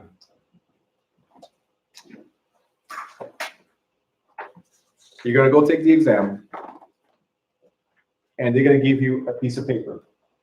That piece of paper is your scorecard or score report. And it says, congratulations, you passed, go be licensed, sponsored, whatever, right? Everything is there, all the details. But if you never activate this, and you have 1 year to activate, I'll explain that in a little bit. You've never activate this, then it's as good as this paper. What's here? Exactly. And believe me, there are people that pass the school exam, pass the state exam, and this is what they get. I'm going to let you know right now, as soon as you pass the state exam, you don't know where you're going, just place it somewhere. You were here for 75 hours. You're able to pass the exam. Congratulations with your busy life, with kids, with work, and all that stuff, and you're still able to pass the exam. And you're going to let it go? Say again? I'm coming to Bruno. You're coming to... All right. Sure. It doesn't matter where you go, just place it somewhere. Be on somebody's wall. And then you'll figure it out. If you don't want to stay there, you don't have to. You're independent. If you want to move to a different agency, go ahead. Does that make sense? But do something with your license, because meanwhile, while you're trying to figure out, hey, Kathy, I have a buyer. I'm not doing anything because I still don't know what I'm doing. But at least somebody is handling it. Does that make sense? You can make money while you're figuring it out. Referring, think about it. How Yes. do you select a broker? You should interview brokers. Should ask them questions, simple questions like how do I get paid and how much I get paid? And what do you have to offer me? What kind of training? To me, the most important thing is not the pay. It's the training and the fees. Because in the beginning, you don't have the money to be paying fees and fees and fees and fees. And maybe 6 months to a year later, you make your first deal. But yet you've been paying fees every month. So my thing is, Piece of what? Yeah, I was going to ask. I'm going to explain right now, but my thing is training is the most important thing to me with a minimal amount of fees. Fees like what? Some companies have a monthly fee for being a member of that agency. So if you want to be able to come here and use the copier and make copies, use the internet, use the phones, use whatever, you got to pay $80 a month. You want the mentor? Some of them charge you $1,000 a month to do the same thing, but with the mentor. Now it's only $12,000 a year. If you make 3 or 4 deals, it pays for itself, and then from there on, you're on your own. Does that make sense? So there's nothing wrong with that. You pay for whatever you want. But there are some agencies out there that don't charge you anything, or charge you little to nothing, and give you training. That's what I would focus on, those agencies to start. Okay, to start. This is my opinion. You don't have to do it. Some of you will go to brand names like Keller Williams, Weikert's, and so on. There's nothing wrong with that. There's a name. So it's easy for you to market yourself because you're under their marketing or franchise umbrella. It does help you to be, recognized. Smaller companies will be different. But there's great companies out there and even within Weikert's and Century 21s, Remax and all that, it depends on the broker. See, those are just franchise models. But if you don't have a good broker, it doesn't matter where you go. So the first thing I'll do is ask for, again, training. What do you have to offer me? What kind of fees do I have to pay? Right? And then during that conversation, you'll evaluate the broker, if it's somebody you're willing to work with or not. You got it? But interview the brokers. Yes, Anderson. Question for you. If you're like, if you have the license for real estate and everything, and you wanna just flipping houses using that license, can it be possible or not? You don't need a license to flip houses. Okay. The license enables you to have access to MLS and other resources that a regular person does not have access to. Right. So that's all it is. Can you flip houses? Can you buy houses, fix them, flip them, or not even fix them, just flip them? You can. Okay. Just you're gonna have to tell everyone that you're a realtor. Okay, That's the only thing. okay, but the license Well, will you're not. help as well, correct? Say it again? The license will help, like, in the process, or no? I started being an investor. I'm gonna need to speed up a little bit. I started being an investor 15 years ago. Mhm. And I was afraid to become a salesperson, a realtor. Okay. And I was afraid because of liability. Now I have to say everything, right? When somebody, and again, I'll explain this better as we go. Tomorrow's part of that as well. But as an investor, I thought, okay, I'm gonna be a realtor. Now I have to disclose that I'm a realtor. Now they might say no to my offer because I know more than they do, and they might be threatened by me, because that's the way it goes. Oh, you're a realtor. As an investor, I don't say, hey, I'm an investor, I'm buying your house. No, I'm interested in buying your house, here's my offer. Does that make sense? I don't have to say I'm an investor, I'm a buyer. Okay? So people are not intimidated that way. But once you say a realtor buying the house, okay, these are people that know, and I'm pretty sure I'm not making a good deal here because they're lowballing me. If a realtor says that, let me use somebody else. So why become a realtor and an investor? What, like, can you be a realtor and just buy the house and don't say that you're a realtor? No. You The have- moment you're licensed, the contract itself says, is any of these parties a licensed salesperson? The answer is yes. One of the parties is the buyer or the seller. So you have to disclose. Yep. That's the part that sucks. The advantage is I don't need anybody else to give me information on the property, and I can do my own research. So you do have the upper hand in that sense. So you just got to know in the beginning how to coordinate both being an investor and being a realtor and not wearing both hats at the same time. So like, if I like have the information, the house and everything, but the house itself, I cannot buy the house, it has to be a second person. No, you can buy it. You're just gonna have to disclose that you are a realtor or a salesperson, actually, that's what's on the contract. You have to disclose it, and the seller, just like with everybody else, has the option of saying, no, I'm not accepting your offer. Some of them might be ticked by the fact that you are a salesperson, that you know more than they do. That's all it is.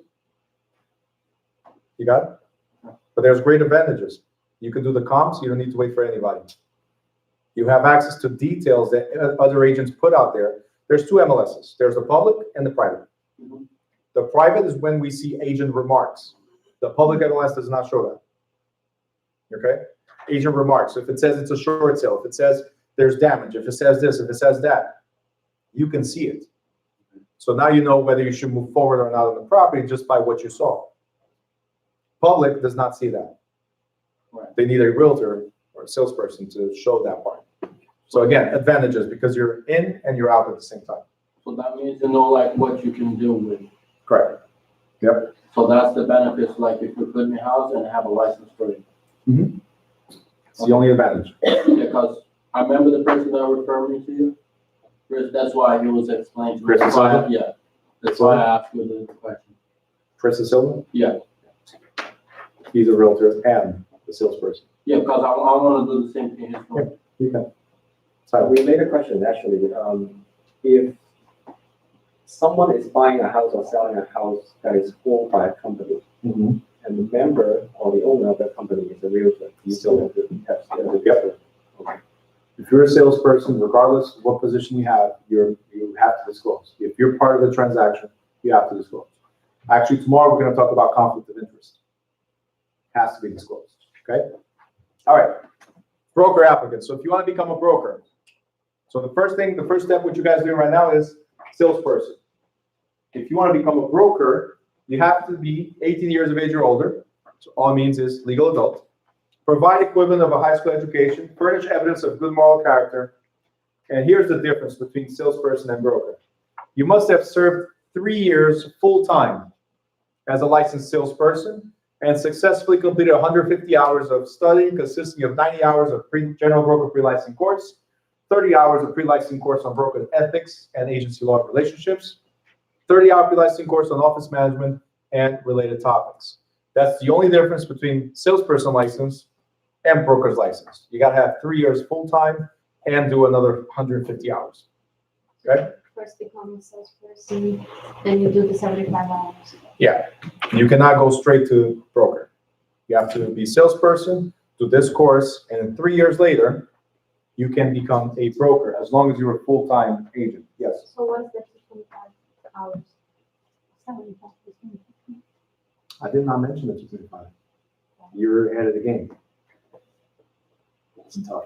Anyway, so, thank you for ruining my question, which comes right about now, this time. Okay. So my question is, how many hours do you need to become a broker? 225 hours. So here's the thing. In the state exam, it's multiple choice. Okay, so you're gonna have 4 answers. 2 of them completely off, 2 of them very similar. One of them will say 150 hours, the other will say 225. The correct answer for my question would be 225, because my question was simply, how many hours do you need to become a broker? Well, the first step, as I was mentioning right before this question, was you need to become a salesperson first. So that's 75 hours. Then you need to be full-time for 3 years and do another 150-hour course. So how many hours do you need? Well, the 75 salesperson plus 150 for the broker's course, it's 225 hours. But if the question was, John, a salesperson, wants to become a broker, how many hours does he or she need? 150, because John, as it says in the question, is already a salesperson. You see the difference? Questions? No? Okay, great. How many questions do you have on the exam? Coming up with the next page, but it's 110. Now, referral license.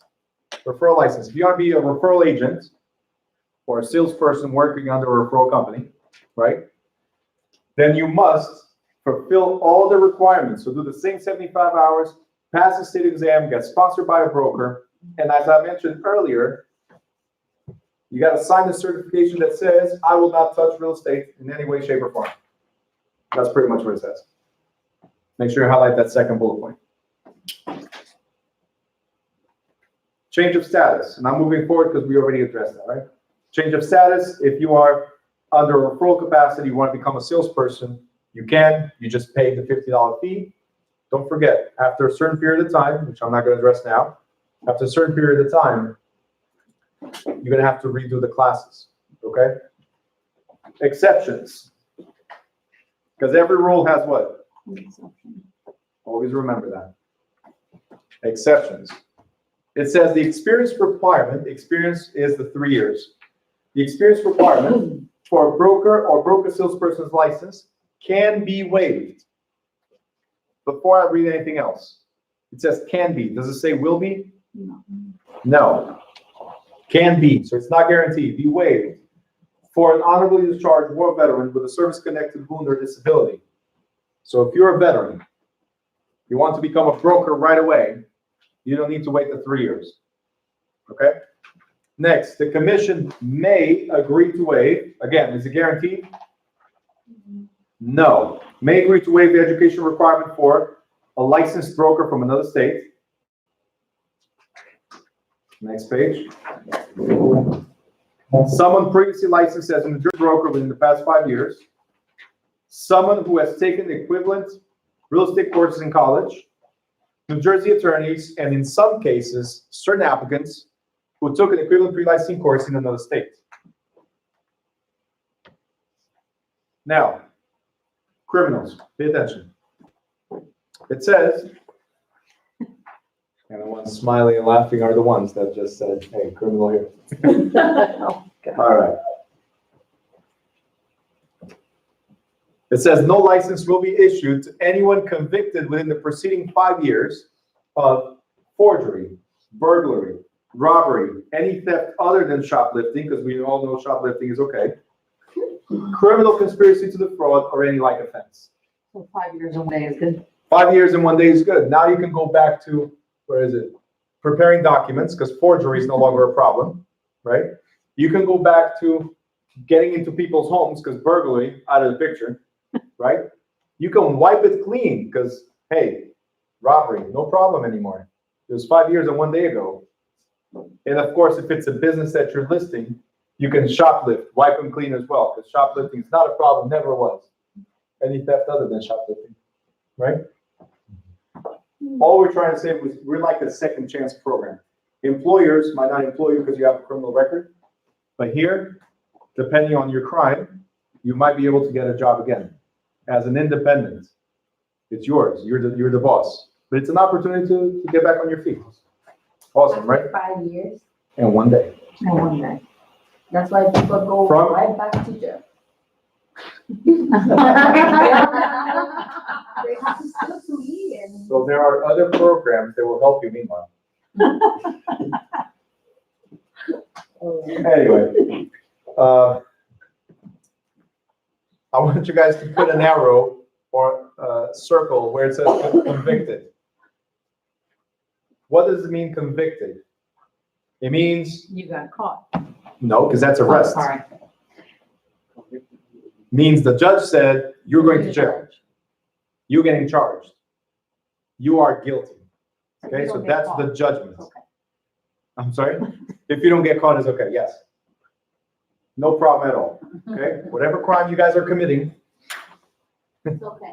it's okay. Just don't tell anyone, because usually when you say something to somebody, yeah, somebody's gonna find out, right? Because we're people, we're gonna talk, that's the way it is. They like have a best friend. Not for these situations. I'm saying. Not even to your best friend. Yeah, like, whenever. All right, Andrea, you're asking me about other states, right? It says right there, right on top, New Jersey does not recognize licenses issued in any other states. There's no reciprocity. We don't like them, they don't like us, and it's okay. All right, that's the way it is. No reciprocity. You want to have a license in New York, you have to do the New York course. You want to have a license in Pennsylvania, just do the New York course. You want to have a license in Georgia, just do the New York course. You want to have a license in Connecticut, just do the New York course. Oh, let's go around all that. Yeah. So New York has reciprocity with 12 other states. We don't. I'm sorry? No, this should be the hardest one, so we should have more privilege. Oh, we have privilege. We don't mess with other people. We're just us. It's our own little circle. Jerseyans. All right. Required experience. You guys remember I said you gotta have 3 years full-time to become a broker? All right. A candidate for a broker's license must have continuously been employed on a full-time basis as a real estate salesperson during the 3 years immediately preceding the application. What does this mean? It means that you can have 20-something years of experience. But if the last 3 you're a part-timer, you cannot do it. You have to wait another 3 years as a full-time. So 3 years immediately preceding the application, full-time. What does full-time mean? It means the applicant worked at least 40 hours per week between the hours of approximately 10 a.m. and 8 p.m. And during that time was not employed elsewhere. Please highlight, underline, put stars, bubbles, arrows, whatever you got to put. You're not employed elsewhere, except on a part-time basis for no more than 25 hours a week. You want to dive into the real estate business? You can. Don't quit your job. You want to dive into the real estate business? Get a part-time at least. 25 hours a week. That's already a pretty good salary to maintain you as the deals come through. Does that make sense? Or do Uber or Lyft. You can work in between, which is great. No, I'm serious. There's I'm actually trying to put something together, like 20 ways to make money while you're starting your real estate business. One of them is Uber or Lyft. You work in between. The other way is cupcakes. I miss them. I'm just saying. I'll bring some in at some point. That's what I wanted to hear. All right, next. I was trying to get something. You know me already. All right, so remember this, very important. No more than 25 hours a week somewhere else. Guaranteed question here. Unless you don't say that. Unless you're not intending to become a broker. But guess what? A year or two from now, you don't know what you want. So a year or two from now, you're gonna be like, hey, I want to become a broker. Yeah, you can't. You gotta wait 3 years from there. Okay? So make a decision now. Where do you want to be? How do you prove that you work full-time? Very good question. See, there's a form. How do you prove that you work full time? There's no biometrics, there's no sign in, sign out. There's no phone app that says, hey, I'm starting work, I'm stopping work. None of that. But the broker will, Say it loud. the broker will say it. The broker will vouch for you. The broker knows the experience you had. The broker knows what you know. You never closed the deal, but you have experience because you were working on it. I'm just kidding. It's a joke. But your broker is going to vouch for you. So make sure you're nice to your broker, right? Because your broker actually can say that no. Your broker can actually say that you do have the experience, but they don't recommend you. So there's a form they must sign 3 years from now.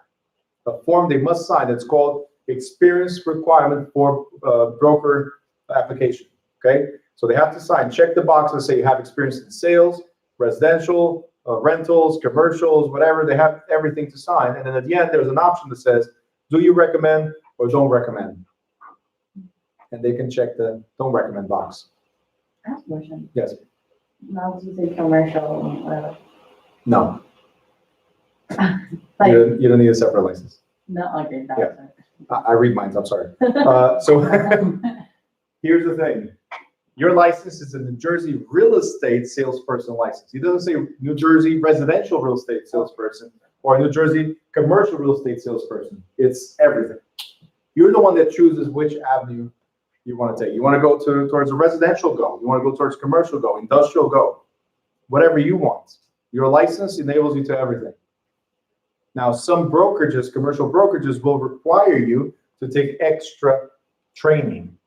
That's different. Be certified CPM, certified property manager, if you want to be a property manager. CCIM, if you're intending to be commercial investor manager. But we'll talk about that tomorrow as well. Okay? But the license is one and enables you to everything. Okay? Time limit on the application says applications for real estate license must be submitted to the commission within 1 year, make sure you underline 1 year, of the date when the candidate successfully completed the pre-licensing course. 1 year. When did you complete your pre-licensing course? When you pass the test? I'm sorry, When you you on pass that? the test? Or When you pass the start test? class? Which When you test? start class? Louder. School test.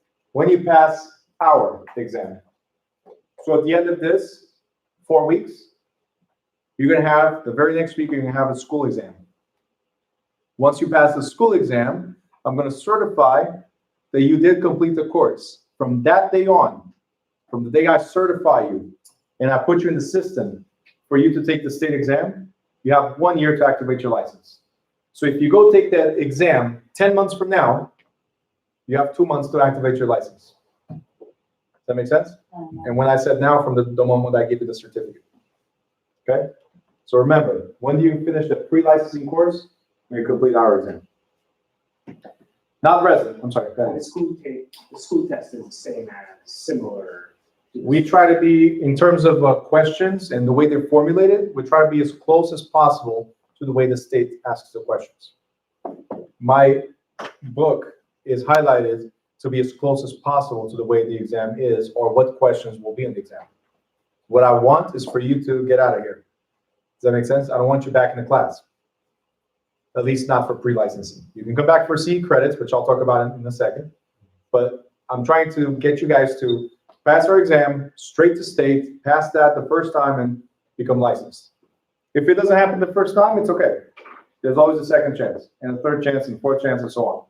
But at least I try to prepare you in every way possible for you to move forward. Next, non-residents. Can somebody in California have a New Jersey license? Yeah. Yes? No, wait, no. Wait, no, what? Maybe? No, you said no. Not New Jersey.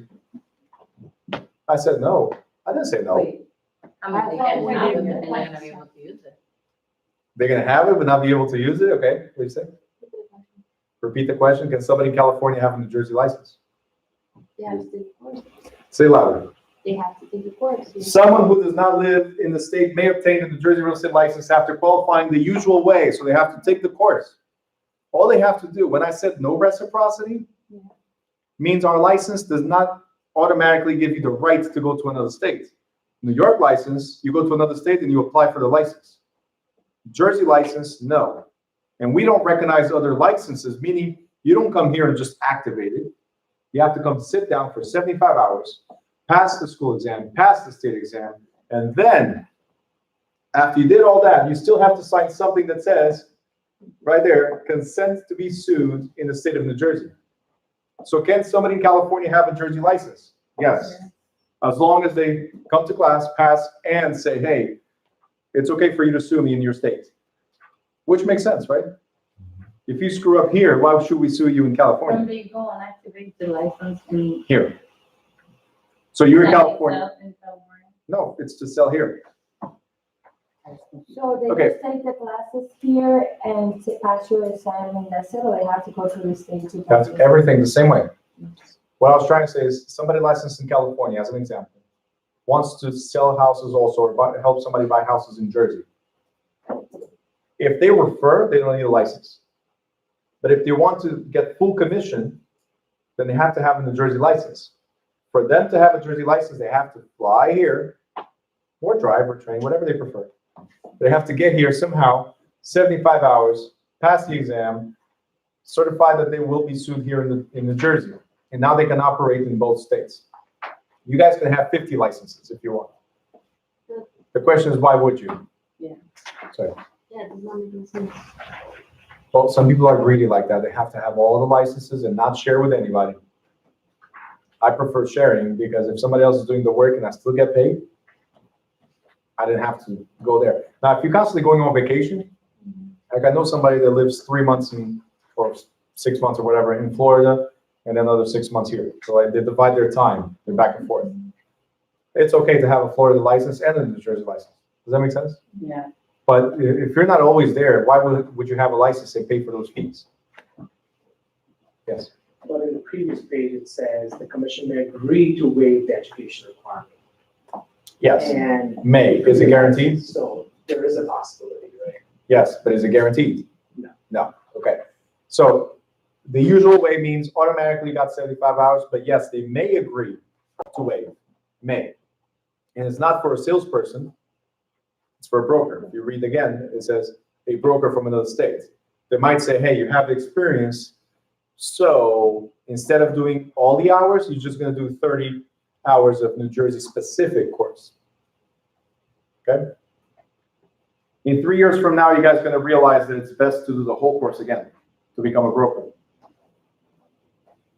You're going to have to anyway. What I'm trying to say is if somebody comes from another state to Jersey, there are brokers there, and they want to be a Jersey salesperson, a lot of people go like, I don't want to do the whole thing. You should do the whole thing. Because you guys are going to realize in a couple of years from now, when you try to become brokers, you're going to realize that it's tougher than now. Tougher for one reason, because you're trying to go back to textbook versus real life application. And here's a good example. Who's been in school before, like when they were little kids? Anybody?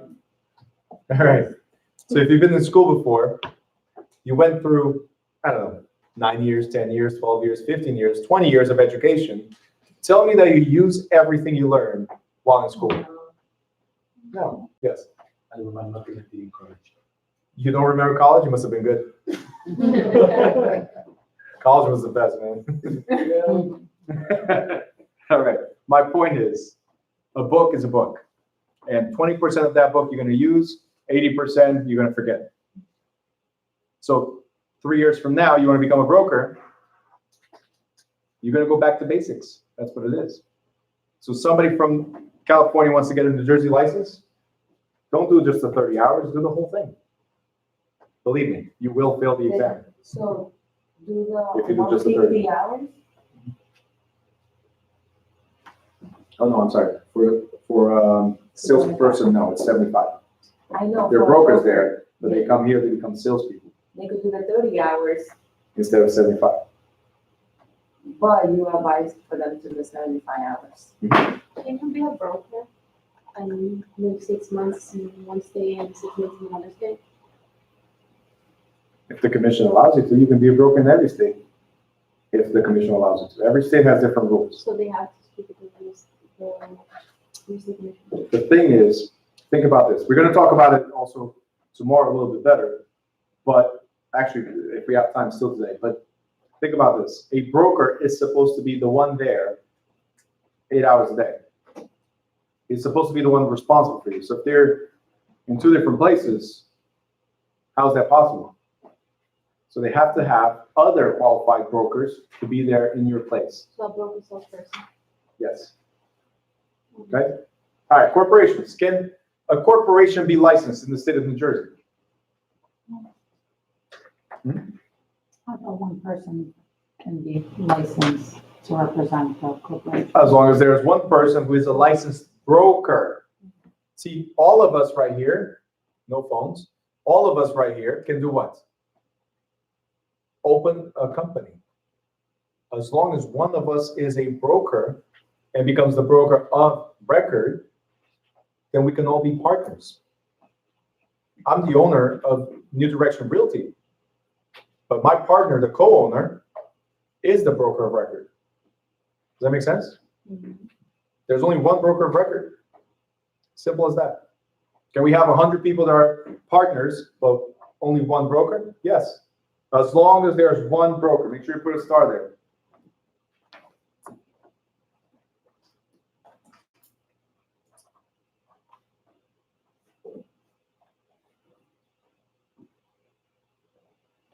All right.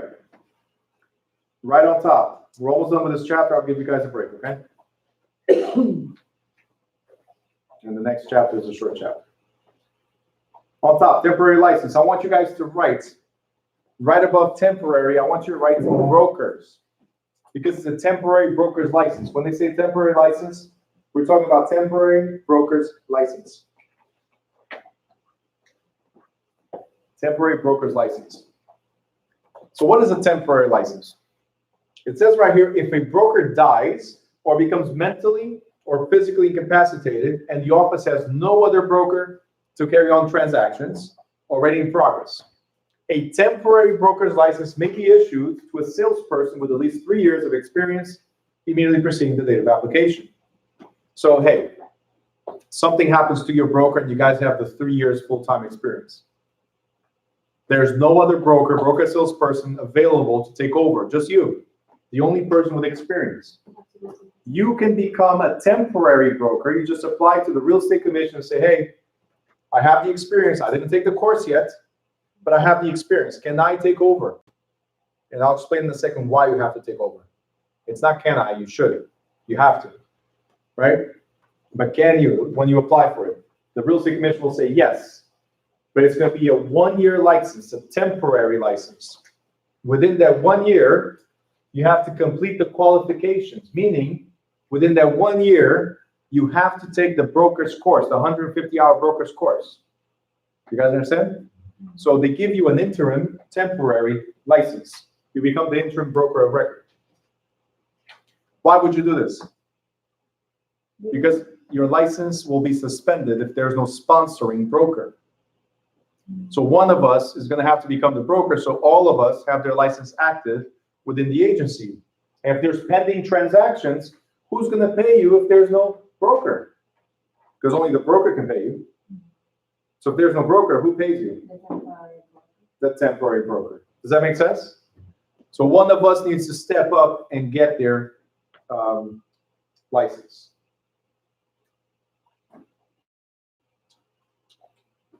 All right, next, continuing education requirements. It says all broker salesperson, and salesperson licensees must complete 12 hours of approved continuing education courses before each 2-year license renewal. So every 2 years, you got to do 12 hours of continuous education. Doesn't say you have to do it at the last minute. Doesn't say you have to do it in the last year. No. As soon as July 1st hits, you can start taking courses that are CE qualified. What does that mean? You take a course on short sales. As long as it's CE qualified, it starts counting already towards your 12 hours. Does that make sense? You take a course on marketing for yourself. If it says CE qualified, you're good. CE, continuous education. Okay, so as long as it's CE certified to your state, you can take it. And I'm going to tell you right now, every year, there's something called the Realtors Convention. Every year in Atlantic City, tri-state, so Pennsylvania, New York, and Jersey get together in Atlantic City. It's the only time he comes back alive. So every time you go there, there's courses given to you. Some of them you have to pay, some of them are for free. There's a convention where you get to see other agencies, you get to see professionals in the business, and their products, what they have to offer different from everybody else. But the core thing about the convention is the training. Make sure you guys go there for the training, not for the party, but for the training. Very important. A lot of you guys get lost. When was the last time? I'm sorry? When Every year. So every year, so every The time. second week of December, every year, second week, between the first and second week of December, you have the training. Okay? So you go in 1 year, you do 6 credits. You go the next year, you do another 6 credits. How much do you have? 12. You're done. You don't have to wait for last minute. Okay? Now, the required courses right here, including at least 2 hours on ethics, should be completed on or before April 30th of the renewal year. So your license expires June 30th, right? Or is valid until June 30th, but you have to complete the courses before April 30th. Why? Because all licenses renew at the same time. The Real Estate Commission wants to make sure that everything is filed on time. If you do complete it between May 1st and June 30th, they're going to charge you a $200 fee. And they make a lot of money just on fees. And believe it or not, it's automatic. Once the broker, we saw this, once the broker goes to renew, and it's the day after, it's automatic in the system, $200. It's right there. It's the date. You get 200, you get 200, you get 200. Everything is listed right there. It's not like, hey, maybe we can get away with it. No. Automatic. You get fined $200 fee. That's only for the ethics though, right? No. If you don't complete the 12 hours. No, I mean, the April 30th, like if you don't finish the 2 hours on ethics, that's how. No. The required courses, including at least 2 hours on ethics. So all the courses, and from the 12 hours, you gotta have at least 2 hours. From the 12, 2 hours must be ethics. Okay? So you gotta have the full 12-hour course or courses before April 30th. So that's what you said, take the 6, second week on December, but I had finished. And then Take the 6 or take the whole 12, whenever you want. You can do whatever you want. Where else can you take these courses apart from the convention? Or online, or other classes. We do see credits. You can do it online. You go to our website, click on the online see credits. How You often can are do these courses offered? Every month? it. So usually, for instance, for us, what we try to do is the last year, we start advertising. As far as everything else, like I said, every year they have it in Atlantic City. The online courses are always available. You can always do them whenever you want. But we start advertising the last year. That's what we're gonna do. Okay? We already have a few offices that asked us to go there, so we also go to your office. So if you're working at a Remax, talk to your broker. Say, hey, I know a school that can come here. Why not? Get it? Here's the promotional price. For you, it's free. For your agency, I'll do a discount. Just for the referral. And commercial. Next, failure to renew. Since you asked the question. Yes. For the consent invitation and for all initial, you know, our reinstall, Reinstated. license, there, so I have to work with both, right? So June 30th and then June 30th, or no, there's. June 30th is when you pay, which I'm going to talk about in a second, is when you pay to renew. Your courses, the continuing education must be completed before April 30th.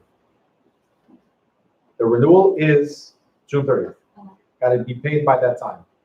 Your course must be done before, 2 months before that. That's all we're saying. 2 hours of it. Including at least 2 hours of it. You got to do the full 12 hours 2 months before your license expires. And out of those 12 hours, at least 2 of them must have been ethics. Because yes, every 2 years we got to remind you what's right and what's wrong. Yes. You guys seem to forget. Okay? Failure to renew. Let's say you don't renew.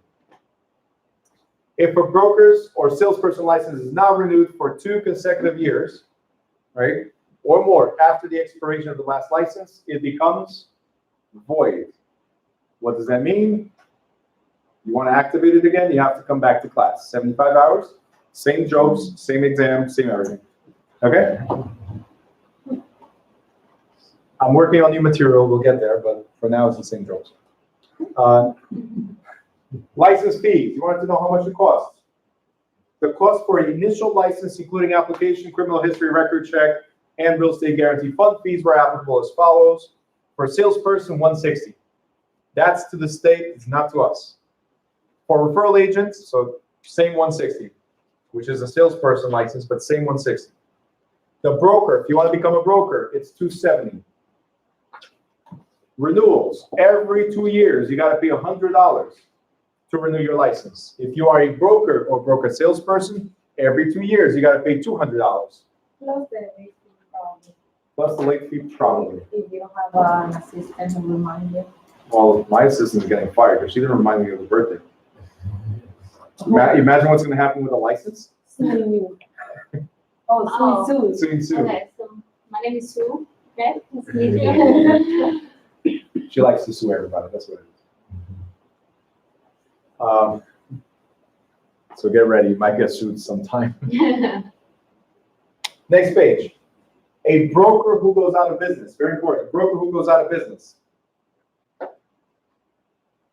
must close out the escrow account, which we'll talk about in the next chapter, remove signs, notify clients, and provide a commission with a name and address where past records will be available for 6 years. Make sure you circle 6 years. We're going to repeat this 6 years several times until we reach chapter 11, where I explain what 6 years is all about. Okay? But 6 years, you got to remember that.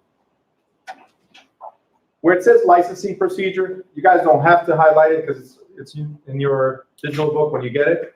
And we already covered this. You got to do the 75 hours. You got to pass the state exam, receive a score report, and most important, number 2, is you get sponsored by your broker, and the broker submits to the real estate commission along with a $160 check, money order, payable to the state treasurer of New Jersey.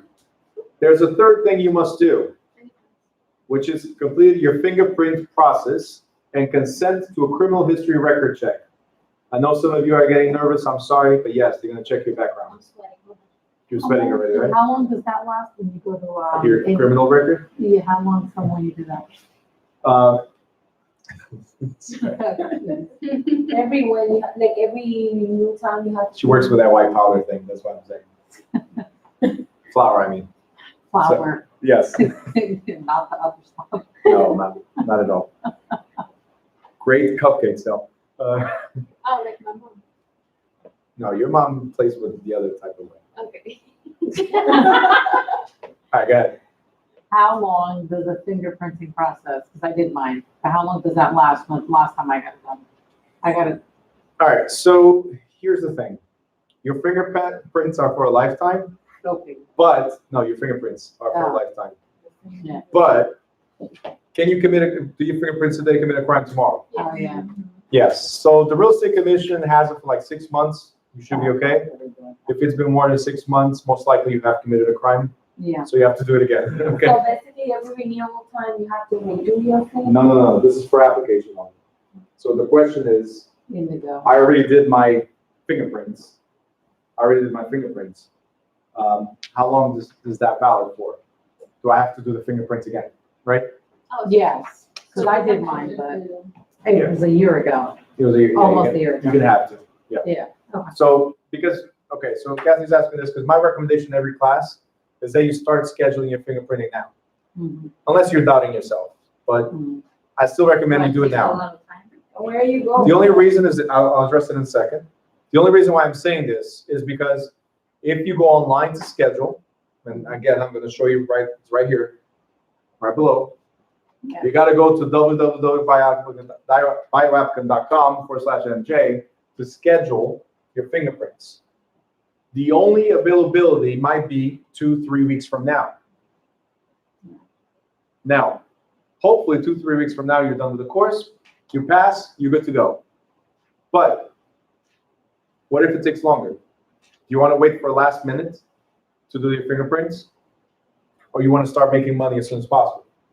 So- Because the way it works is simple. Give me a second. The way it works is simple. You complete the course. If you do the fingerprints after, it takes 2 or 3 weeks to get it done.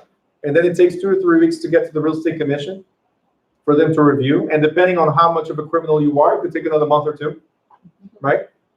So it's just delays after delays after delays. What I'm recommending, what I'm suggesting is do the fingerprints now.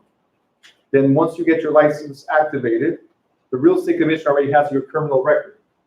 So they see it, they match it, good to go, you're licensed the next day. So it could take as quick as 3 to 5 business days or as slow as 1 to 2 months. It's all up to you. Whatever time frame you want to take to submit your fingerprints. Melanie? You don't need this before taking the test, right? You need to work. You this don't? hard. I'm just recommending. Okay, yes, so to start the process, but what I'm saying is like, if I'm scheduled after my. No problem. So this is need for you to work on their broker? So before you can get sponsored, the broker will only sign the paper when they have your fingerprint check. So you have to get something called, please highlight, underline, completed universal form. It's not highlighted here, but I want you guys to highlight. Completed universal form. I recommend you guys go to Google to get the latest one. You go to Google and you're going to type real estate, New Jersey real estate salesperson fingerprinting form. New Jersey real estate salesperson fingerprinting form. And it's going to take you to the state website for you to download the form. And you take the form to the fingerprinting site. Once you have that form, you're going to go to www.bioapplicant.com, and whatever you fill out on the form is the same thing you're going to fill out online, and you go to the fingerprinting site with the form, because that's where they're going to staple the receipts for you to bring back to your broker. Okay? I'll repeat all this at the end, don't worry. So 20 So you can chapters. fill the form directly online. You don't have the form. So You again? have to have the form. You can fill out the form directly. And that's why I said you got to get the form first. You got to bring this with you. So whatever you fill here, so this is a PDF you have to print and bring with you. Whatever you fill here is what you're going to put in this website right here to schedule your appointments. The www.applicant.com. What I'm trying to say is that you can directly put in the information in that website without. You can put it, but you still need the form. I see. That's what I said. Whatever you put on the paper, correct. So whatever you put on paper must match whatever they have on the website. Salesperson examination. Here's the thing. You have the school hours, you have the school exam, but then there's the state. We have no affiliation with the state center, and the state has no affiliation with PSI. It's independent, third party, the examination center. Okay, that's PSI services. Once you pass, you're going to receive an email that says, congratulations, you're now eligible to take the New Jersey Real Estate Salesperson course, and you have to schedule an appointment. To schedule that appointment, look right here on the right-hand side on top. The state administrator of the test allows up to 4 hours to complete the exam. So you have up to 4 hours to complete it. You don't have to stay there the whole 4 hours. If you want to do it in 45 minutes to an hour and leave, you can. You want to take 2.5 hours, you can. I'm letting you know right now, less than 45 or more than 2.5, something is wrong. Just giving you a heads up. Okay? The average exam is taken within 45 to 2.5 hours. Less than that, something is wrong. More than that, something is wrong. And most likely, if it's more than that, you changed answers. Go with your gut feeling. Never change answers. Right? Yes, 100%. Yeah, I remember. Anyway.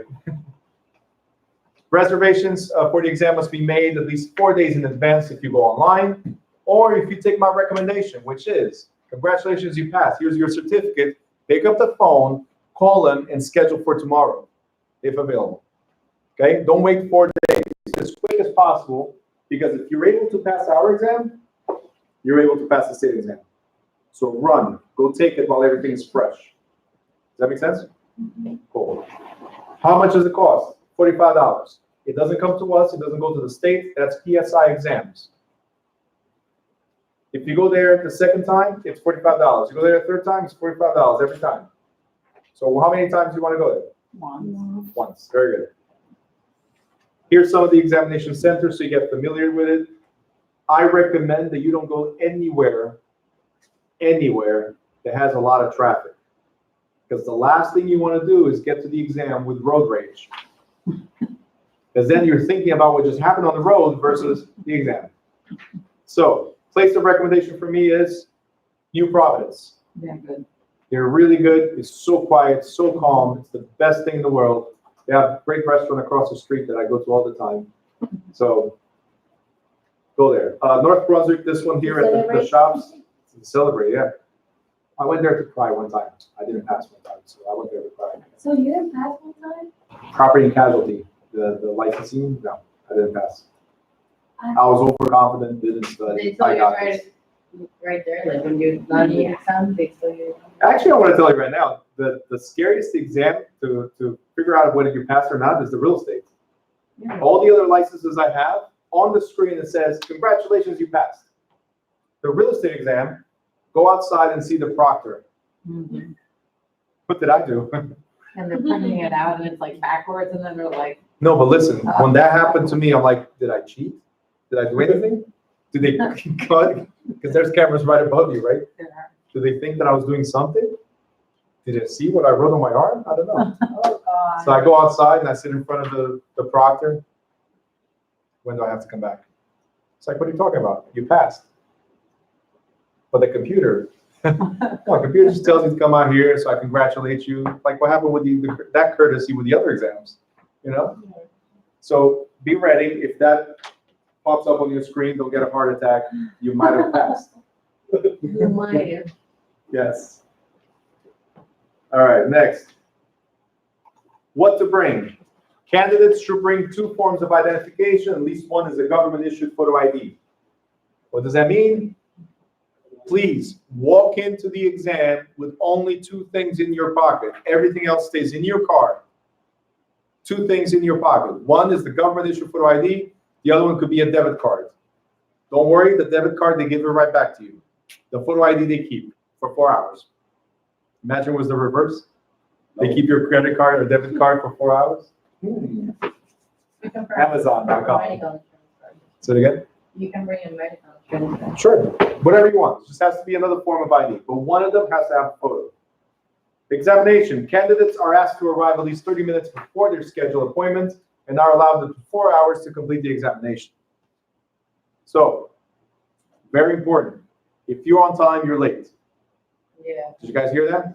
yeah. If you're on time, you're late. It's up to if you get there and you schedule for 9, you get there at 9, it's up to the proctor to allow you to go in or not. Because you got there, but there's still registration. Meaning, confirm your information is correct, provide us the ID, all that stuff could take 15 minutes. There's people ahead of you, it could take 20 minutes, 30 minutes.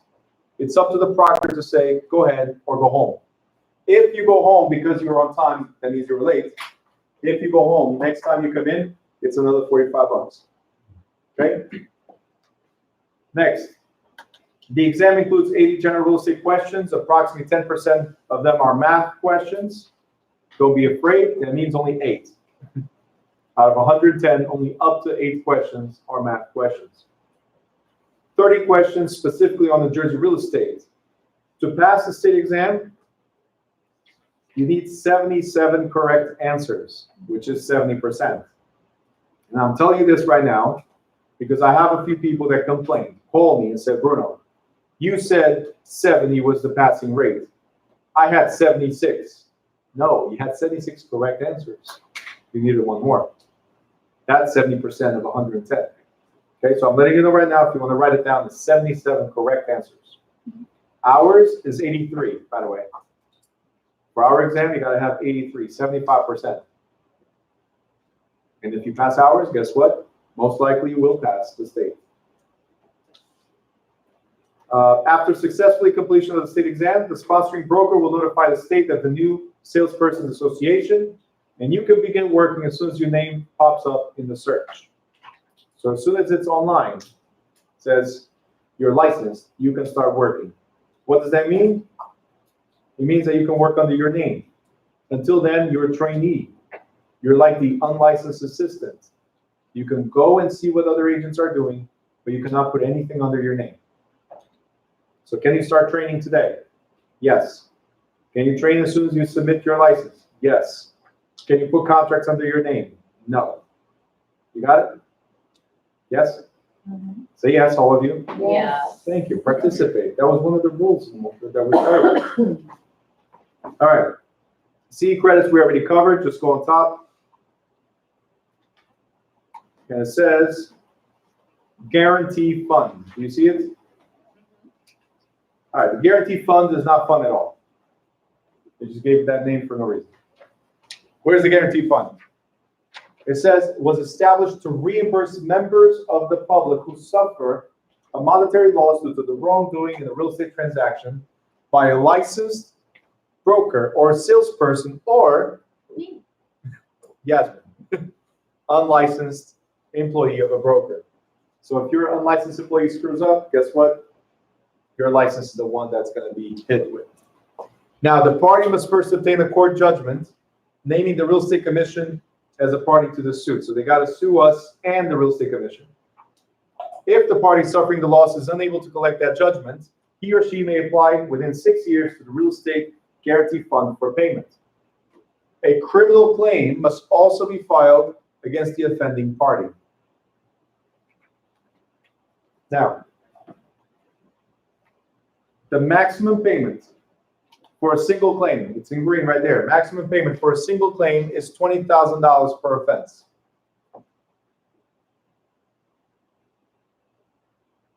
It's not that much, so it doesn't affect you much, right? $20,000. Here's the thing. The moment they pay the $20,000, your license becomes revoked until you pay back the $20,000 plus interest. So if the real estate commission pays something out, they automatically revoke your license until they get paid back with interest. Put a star there. Are we thinking about the damage? Don't worry. It was only a birthday. You're not getting sued because of that. Interstate property. What does the word interstate mean? Out of state. Interstate means out of state. So if we're talking about properties in other states. And this ruling is very important. Because people, let's say it's the Poconos, they're developing the Poconos, right? And they advertise to New Jersey residents. The interstate property, this section right here, is to protect New Jerseyans from unscrupulous developers, marketers, or undue sales pressure. Make sure you put a star right there. So what does that mean? It means if they're advertising, let me move to the next section. I'll explain that. Next paragraph at the bottom says buyers have up to 7 calendar days to cancel contracts for the purchase of or lease of such land. So if somebody advertises to New Jersey residents, they have to comply with these rules. We have up to 7 calendar days. You guys are going to learn tomorrow that we have 3 business days within New Jersey. Out of state, 7 calendar days, okay? Next page. I want you to go to the 3rd paragraph there, or the 2nd. And it says, this is one of the reasons why this rule exists. Recent real estate commission rules also address non-New Jersey properties that are advertised in New Jersey in languages other than English. Subsequent forms of advertising must be made available to prospective purchasers in the same language as was used in the original advertisement. What we're saying is, if my marketing is specific to the Hispanic group, to the Portuguese group, to the whatever group, right? If I'm doing a specific advertising that's other than English, then all the other marketing from there on, including contracts, any form, must be in that particular language.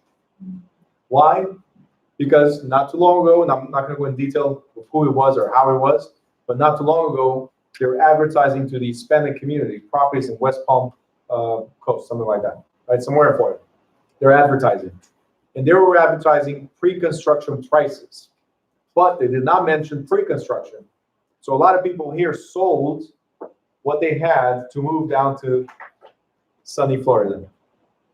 And when they got there, their property was still dirt. just raw land, nothing there yet. So to protect people here from developers and marketers from other states, right?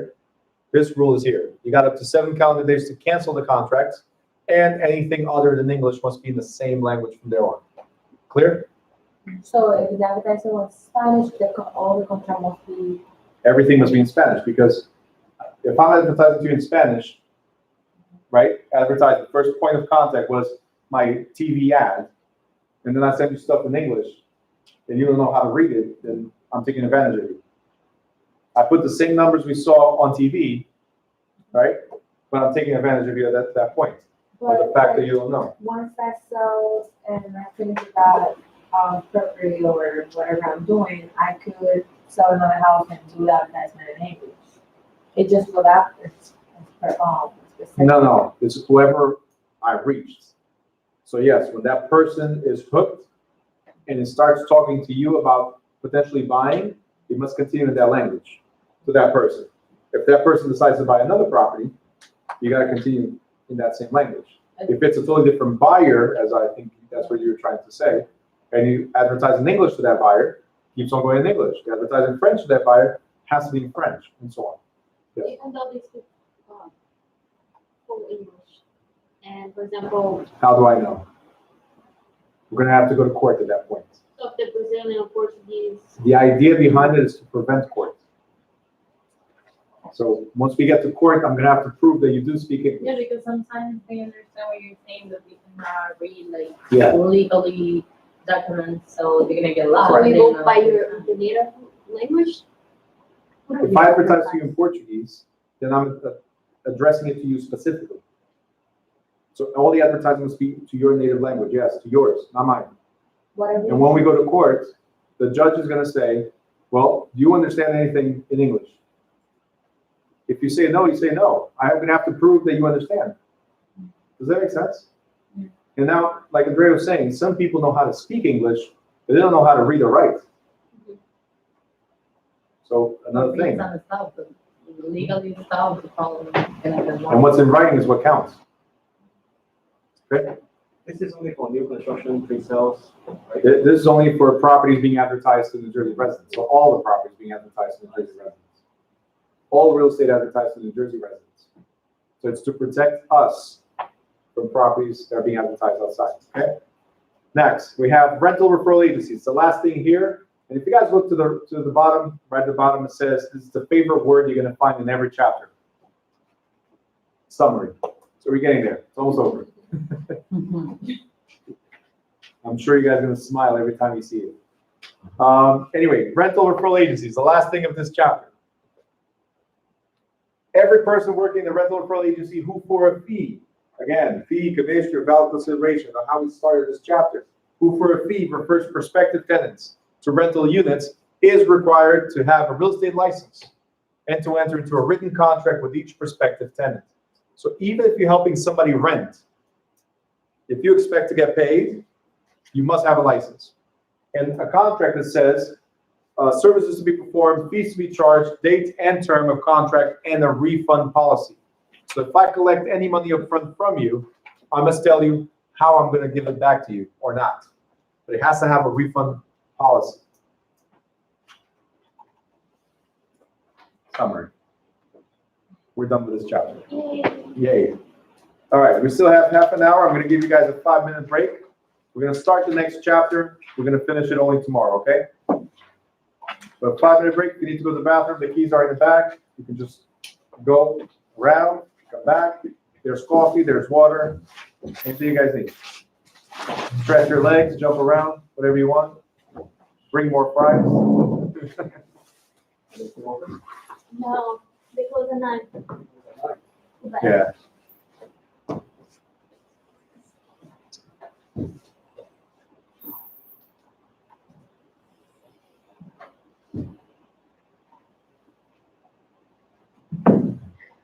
So